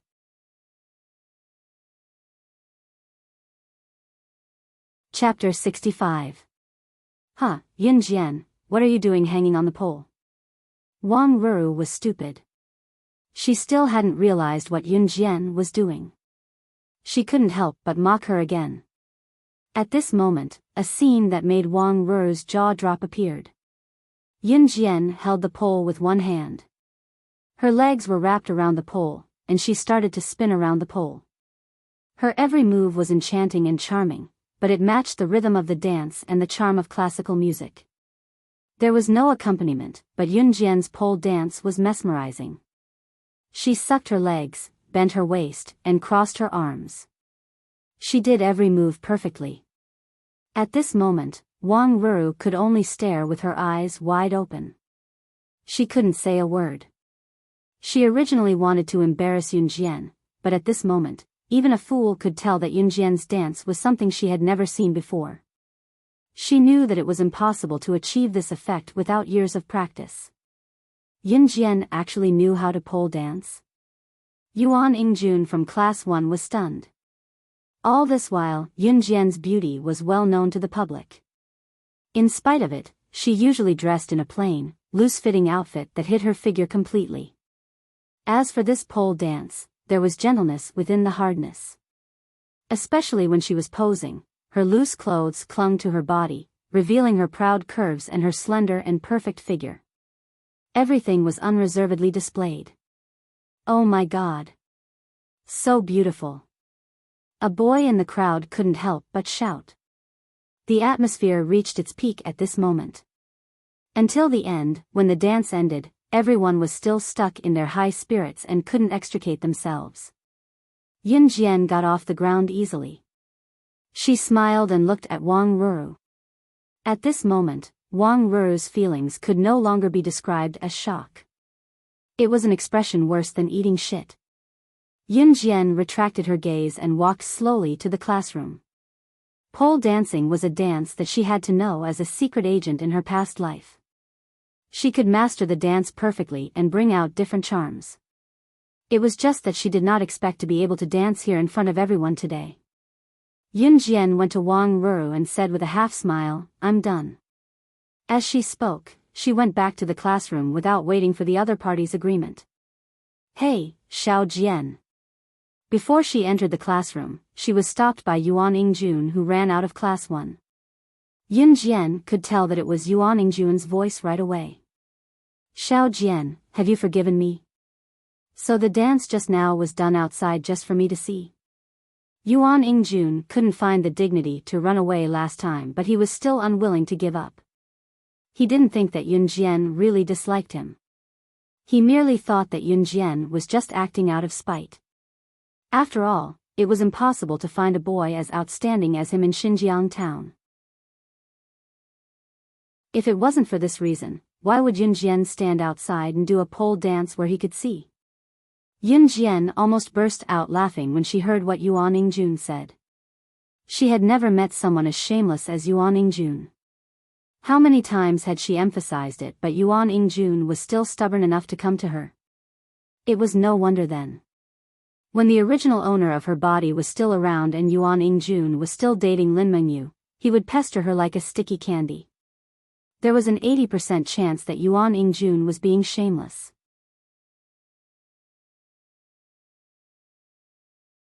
Chapter 66. After Yun Jian finished speaking, she went over to call Lu Fian and walked into the classroom, leaving behind a group of people who were dumbfounded. Not long after, two things would spread around the school. The first was the news that had spread like wildfire a while ago. The school hunk courted Yun Jian, but was rejected. This time, Yuan Yingjun courted Yun Jian again in public, but was rejected again. The school hunk courted Yun Jian twice and was rejected, so there would definitely be a lot of people sighing. The other thing was probably Yun Jian's pole dance. These two things both revolved around Yun Jian. At this moment, the main character of these two things had already returned to the classroom, lying on the table with her eyes closed, sleeping lazily. Yun Jian could feel that she was no longer as interested in everything around her as she was a few days ago when she first came here. The students who were standing at the door had all returned to the classroom to continue their activities for the night. Yuan Ingjun, on the other hand, had no choice but to return to the classroom since it was self-study time now. Before Yuan Ingjun left, he took a few more glances at Yun Jian. A strange conspiracy formed in Yuan Ingjun's heart. Alright, since this Yun Jian doesn't know what's good for her, then I'll. Wang Ruru wanted to frame Yun Jian but failed, and instead made a false accusation, which made Yun Jian stand out even more. She was very unhappy, but there was nothing she could do, so she could only thicken her skin and continue to host the activities. As time passed, it had already been more than a month since Yun Jian's rebirth, and the school was about to hold its monthly exam. Next week was the basketball competition, so Li Xiangyi and the others trained even harder for the competition. Sometimes, they even needed Yun Jian's help to guide them. Of course, Yun Jian didn't refuse. After a month of leisure, it wasn't a good idea to continue like this. She had yet to avenge her brother in her previous life. How could she continue to be so carefree? That night, Yun Jian logged into the website she used to contact her subordinates and took the initiative to contact the Kosha mercenaries. This time, she didn't contact Tiger Leopard, but the other leader of the Kosha mercenaries, codenamed Snake. Lizard. She left Snake. Lizard with a long list of addresses and a simple order. Come quickly. The address was naturally her current address, but she did not specify Xinjiang town. Instead, he wanted Snake. Lizard to wait for him at a hotel in Longmen City. Among the Kosha mercenaries, the one she thought the most highly of was Snake. Lizard. It could be said that Snake. Lizard was his right-hand man in his previous life. The organization that killed her brother was definitely not ordinary. She had to think about it carefully. The only person she trusted now was Snake. Lizard, so she had to come alone. Snake Lizard was just a code name. However, Snake Lizard herself was just like her code name. She was a scorpion woman. The Snake Lizard was best at using poison. Just as the message was sent, a reply came in 10 minutes later. I'll be there right away after I'm done with what I'm doing. In her previous life, Yun Jian was able to stand at the top of the secret agent leaderboard and even the top boss of the Kosha mercenaries in the world. She had plenty of capable subordinates around her. Of course, she had to have subordinates. The prerequisite was that she was strong. Xiao Jian, why is the light in your room still on? Aren't you going to sleep? It's almost 10. You still have class tomorrow. Qin Yiru's voice called from outside the door. Qin Yiru had always slept earlier than Yun Jian. She had gone to the toilet after waking up today and noticed that the light in Yun Jian's room was still on, so she came over to inform her. I'm going to sleep now, Yun Jian replied. She then closed the laptop and hid it before getting out of bed barefoot to turn off the light. She had bought the laptop behind Qin Yiru's back, so she could not let her know.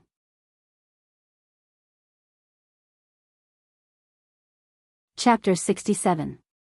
Early in the morning the next day, Yun Jian ran a few laps around Xinjiang town before going home. Just as she was about to go home to get her bag for school, she stepped through the door and saw Qin Yiru crying her eyes out. There were also a few people sitting beside her. She had seen eldest uncle Yunjing before.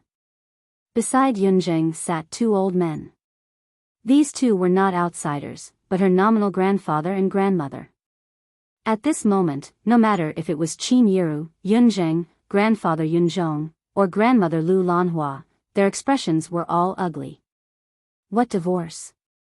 Since you've already entered our Yun family, you're a member of our Yun family for the rest of your life. Isn't it good to live peacefully with Gang Heir? Gang Heir did make a small mistake now, but you have to put up with him.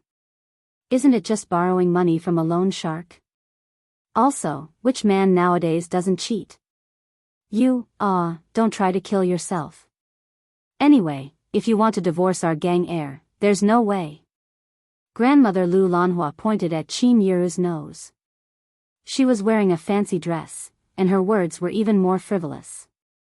Mom, this matter doesn't make sense. After all, it's younger brother who was in the wrong first. Yunjing couldn't stand it anymore, so he spoke up for Qin Yiru. His sister-in-law Qin Yiru was determined to divorce his brother this time. When the two elders heard about this matter, they immediately rushed over and scolded Qin Yiru without distinguishing between right and wrong. They only had one goal, to prevent Qin Yiru and Yun Gang from divorcing. Now that Yun Gang wasn't here, they really couldn't make a decision on this matter. Yunjing also saw today's matter. It was really his younger brother Yun Gang who was too inhumane, so he wanted to speak up for Qin Yiru.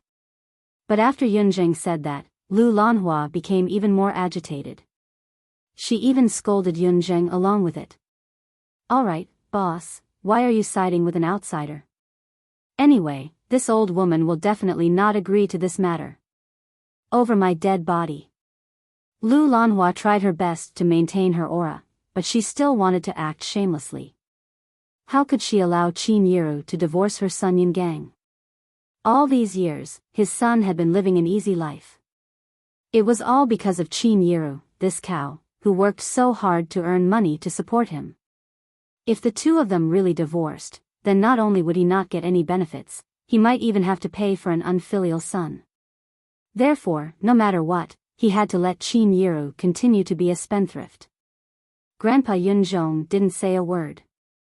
Instead, he took out his cigarette and started smoking. His expression was very serious. Under the coercion of Lu Lanhua, Qin Yiru could only cry. In the end, she didn't have the guts to go against the old man. Moreover, Yun Jian's grandmother, Lu Lanhua, was a well-known shrew and tomboy in town. She was good at quarreling and unreasonable. Qin Yiru could not win against Lu Lanhua at all. Then you can go to hell. Yun Jian, who was standing at the door, heard Lu Lanhua's threat of, if you don't agree to my request, I will go to hell. She walked in. Her tone was very calm, but it caused people to be in turmoil. Qin Yiru had been married to Yun Gang for so many years. She had suffered enough. Now, Yun Gang was involved in such a thing. He ran away from loan sharks and had an affair with a mistress. The mistress came to bully him. Just based on this point, she couldn't continue living like this. Moreover, Yun Gang didn't even know where he was hiding now. Yun Jian's sudden appearance stunned everyone present. Especially when she said, then you can go to hell, to Lu Lanhua. Everyone was stunned.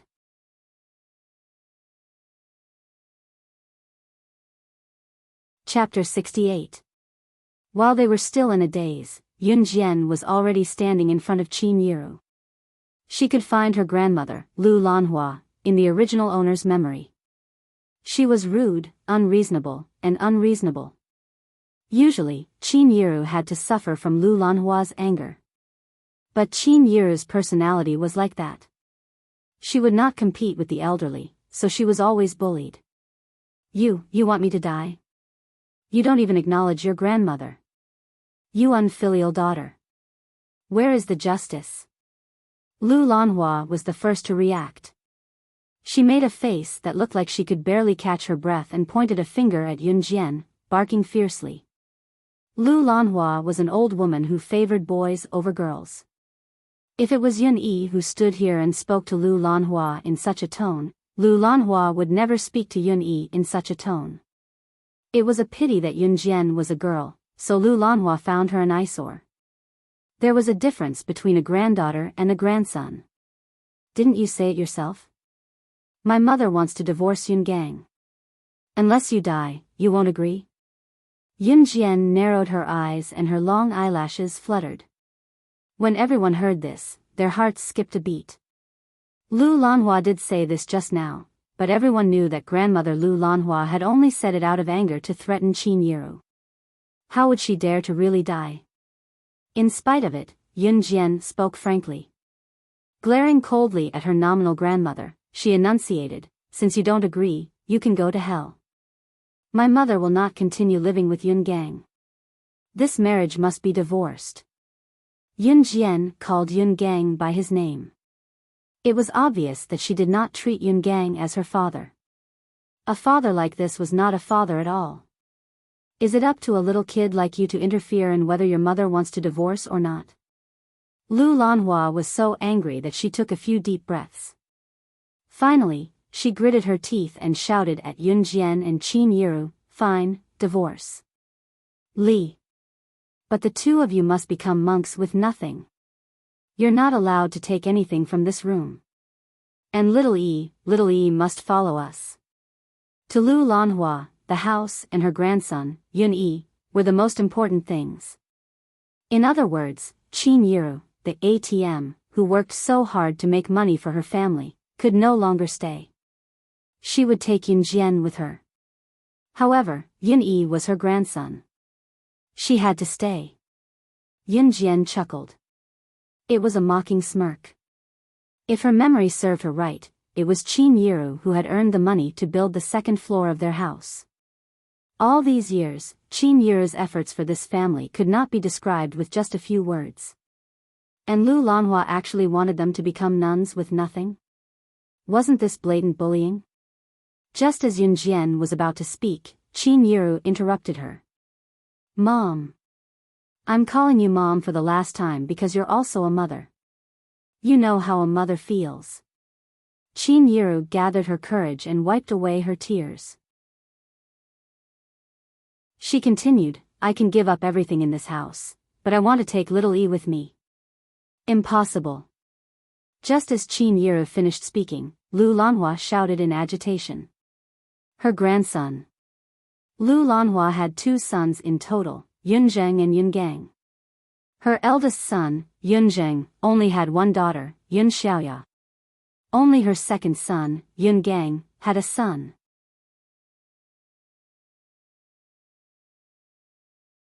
Chapter 69.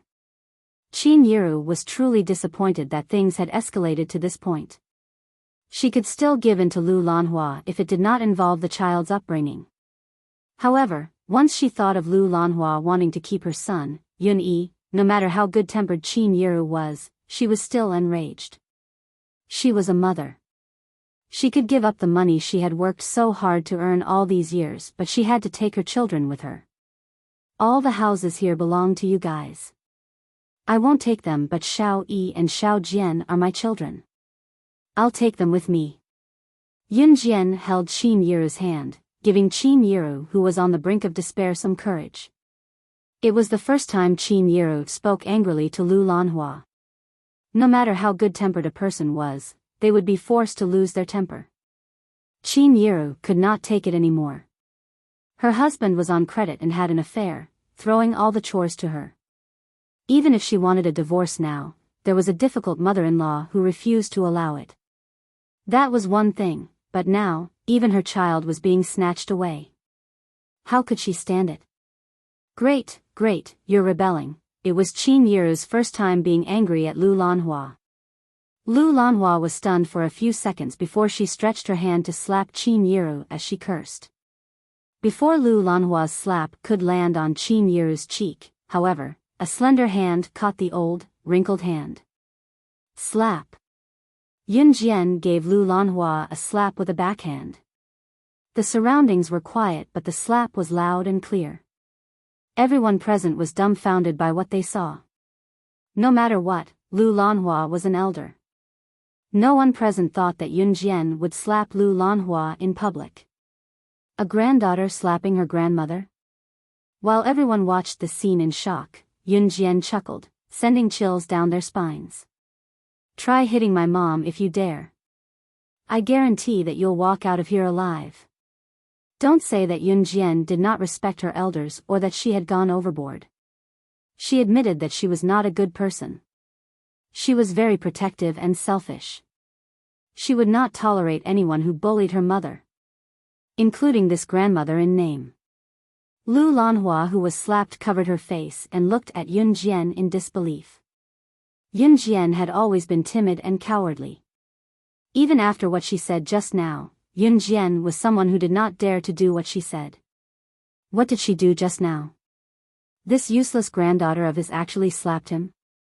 Lu Lanhua was not a good-tempered person. As mentioned earlier, Lu Lanhua was a famous tomboy in town.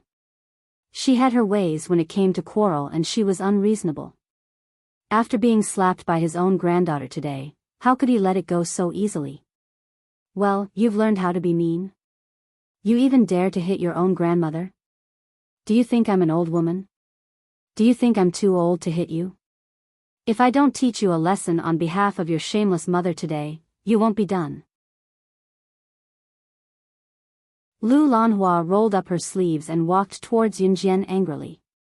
Mom, don't be angry, don't be angry. Let's talk this out. Yunjing quickly grabbed Lu Lanhua's arm to stop her. Ha! Yunjian only smiled at Lu Lanhua's words. Would she be afraid of Lu Lanhua? Enough. At this moment, grandfather Yunzhong, who had been standing silently at the side, suddenly slammed the table and roared. Lu Lanhua immediately quieted down at Yunzhong's roar. It seemed that old Master Yun still had some authority. At least in front of Lu Lanhua.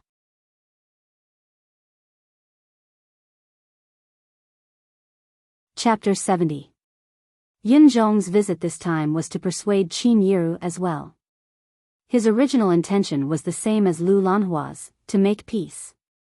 It was just that his attitude was not as firm as Lu Lanhua's. Just now, however, he had made another decision.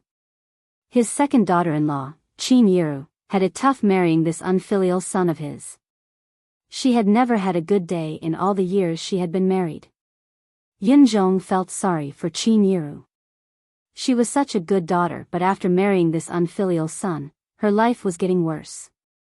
Hence, he decided to take a step back and let go. Yunzhong's words startled everyone. Qin Yiru did not expect her father-in-law, who was usually taciturn, to be the one who stood up for her in the end. She felt a warmth in her heart. She made up her mind to take Xiao Jian and Xiao Yi away to live a good life. She would not forget to come back and visit her grandfather. What? I don't agree. I won't let her take my grandson away no matter what. Of course, Lu Lanhua was unwilling to do so. She glared at the two women with bulging eyes. You damned old hag, shut your mouth. We owe Yiru too much. Do you want me to feel guilty for the rest of my life? Yunzhong slammed the table a few times as she roared at Lu Lanhua. She was so close to slapping Lu Lanhua's face. Lu Lanhua was still afraid of the old man's rage. Despite her rage, she kept her mouth shut reluctantly. Yunzhong took a few breaths to calm his tone before looking at Qin Yiru and Yunjian with a sigh. Yiru, when Yungang, this unfilial son, comes back, go and settle the divorce procedures. You can continue living in this house for now. Sigh, what a sin, what a sin. As he sighed, Yunzhong dragged his heavy body and walked out slowly. Yunzhong was going home. Just as Yunzhong stepped out of the house, Lu Lanhua turned to glare at Qin Yiru. Scram if you want to. This house belongs to my gang, With that, she glared fiercely at Yunjian before following Yunzhong out. Yunzheng was the most embarrassed. He didn't know what to say, so he just smiled helplessly and left. Only Qin Yiru and Yunjian were left behind. Mom. When Yunjian saw that those people had finally left, she gently patted Qin Yiru's shoulder and gently comforted her. Yunjian hugged Qin Yiru and comforted her in a low voice. Mom, we've survived all those tough times in the past. As long as you, my brother, and I are still around, what difficulties can't we overcome? Qin Yiru did not say anything, but Yunjian could feel that Qin Yiru's tears had wet her shoulder. As long as we're still here, what difficulties can't we overcome? Yunjian planned to use this opportunity to move her home to Longmen City and leave Xinjiang town for good. Of course, this plan was not far off. The monthly exams would be held on Monday and Tuesday next week, while the basketball match was scheduled for Friday morning. Many students in the class wore a long face as the monthly exams approached. If they did not do well in the monthly exams, they would be reprimanded again when their parents found out about the results. Therefore, the students were reading aloud in their revision books before the exams began. Xiao Jian, how's your preparation going? Lu Fian looked at Yun Jian with a troubled expression, feeling a little nervous as the exams were about to begin. No problem, Yun Jian replied. It was fine if she did not prepare. After all, this level of paper was a piece of cake for her. Everyone knew that Yun Jian's grades were at the bottom of the class. Every time the exams came, Yun Jian was the one who was most troubled. Yun Jian's "no problem" attracted a lot of attention from the students. However, Wang Ruru heard Yun Jian's words.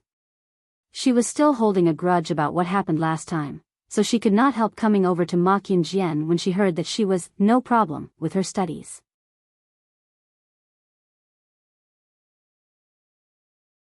Chapter 71. Wang Ruru's sarcasm did not change Yun Jian's mood at all. Yun Jian curled her lips and said, "Thank you for your kind words." After a pause, she added, "I'll return the same words to you." You. Wang Ruru did not expect Yun Jian to refute her. She bit her tongue in anger. Then, Wang Ruru thought of something. She chuckled and looked at Yun Jian with disdain. So what if your mouth has become better? If you have the ability, you can get the same results as me. Yun Jian knew early on that the original owner's grades were very poor. She was at the bottom of the class and could even be ranked at the bottom of the school. Although Wang Ruru's grades were not the best, she could still be ranked in the top 10 of the class. Wang Ruru was certain that Yun Jian's grades would not improve, so she said those words. Then wait and see. Now, please move aside because you're an eyesore. Yun Jian narrowed her eyes and looked into the distance. When Wang Ruru heard that, she stomped away angrily. However, she thought to herself, when the results of the monthly exam are out, you can hide in a corner and cry. Once Wang Ruru left, Yun Jian's ears finally quieted down. The exam began very quickly. After Yun Jian received the test papers, she was not in a hurry to start writing. For every exam, she only used 10 minutes to finish the test papers and then lay down on her seat to sleep. The invigilator was already used to these students with poor grades sleeping in the examination room and pretended not to see it. When Wang Ruru saw that Yun Jian only started writing, her smile became even more obvious. Look, she was so good just now, but didn't she only write for 10 minutes and then forget how to do the test papers? It's most likely because the questions are too difficult and she can't do it. Wang Ruru did not know that Yun Jian only used 10 minutes to finish all the test papers. There were monthly exams on Monday and Tuesday. After all the test papers were collected, the teachers were not in a hurry to mark the papers. Because this monthly exam was a joint examination between the 5 schools, all the test papers would be submitted to the higher-ups for marking after they were bound. Therefore, the results were released a few days later. Friday. Early in the morning, the breeze blew gently, and the morning sun was very warm. A layer of golden sunlight shrouded Yun Jian's body. Yun Jian's hair was tied into a high ponytail today, looking spirited. She clasped her backpack on one shoulder and walked into the classroom with a relaxed expression. Li Xiangyi's shout came from behind, "Yun Jian, hurry up and go to the playground. The basketball game is about to start. Those little bastards from Dongjiang town have been waiting at our school's playground for a long time. We can't lose momentum first." Yun Jian pursed her lips slightly. She didn't respond to Li Xiangyi directly, but took action instead. At this moment, Yun Jian was standing at the door of the classroom. When she heard Li Xiangyi's words, she grabbed her bag and threw it at her desk a few meters away. Every throw was a hit. She tossed her bag onto her desk from the classroom door and turned to follow Li Xiangyi to the field. A group of students were left in the classroom. "Oh my God, Yun Jian is so cool." After a moment of silence, some boys in the class could not help but exclaim. "Previously, I looked down on Yun Jian for representing our school in the basketball game, but after what she did just now, I'm convinced. Let's go to the field and cheer for Yunjian. The group of boys in the class rushed to the field noisily. Lu Fian also found a good spot on the field and waited to cheer for Yunjian. The basketball game between Xinjiang Town High School and Dongjiang Town High School was held at Xinjiang Town High School. Because it was held at their school, almost all the teachers and students in the school gathered at the field.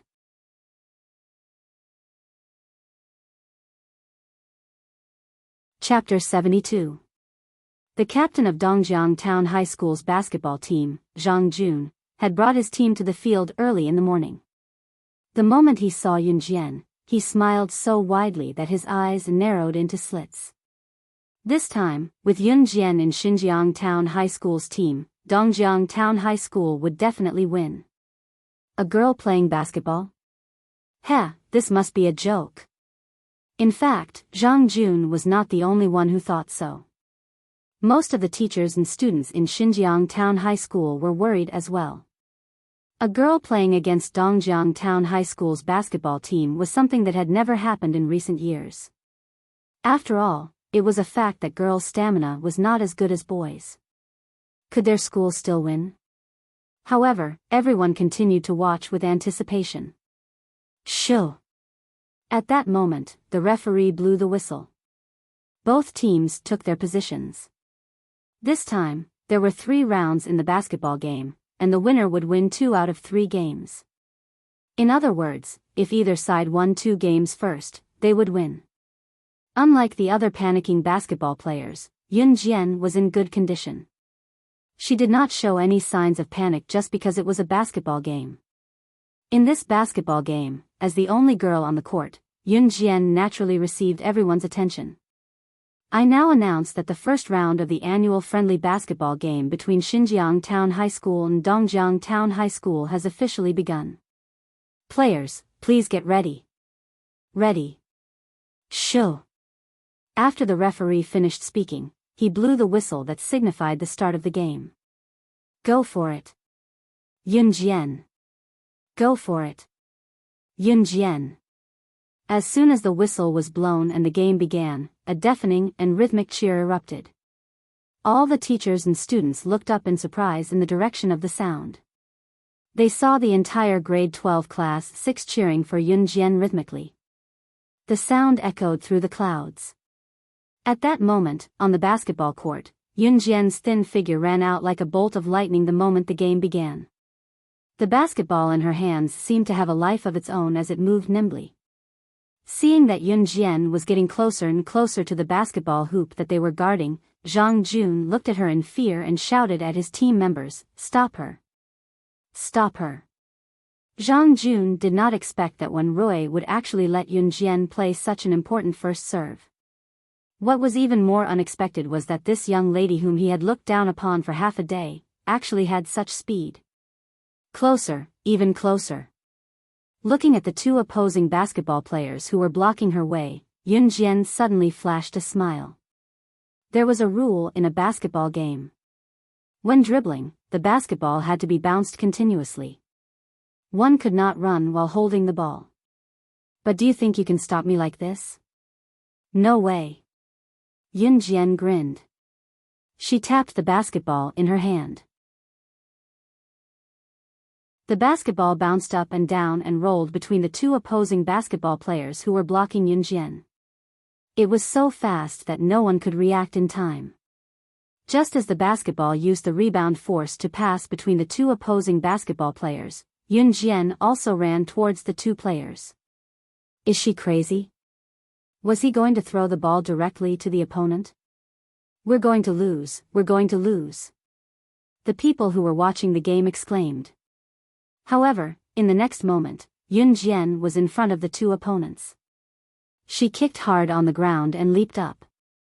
Then, a scene that no one had ever expected occurred.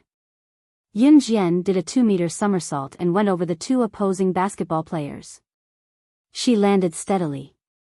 At that moment, the basketball followed its trajectory and passed between the 2 basketball players. Yunjian patted it in her hand. Seeing that scene, everyone who was watching the show opened their mouths wide. There was silence all around. There was only one thought in everyone's mind. Oh my God, you can even play basketball like this.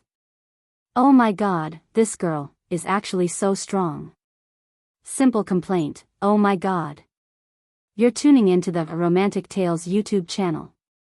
Don't forget to subscribe and join us on this journey to catch the most captivating stories.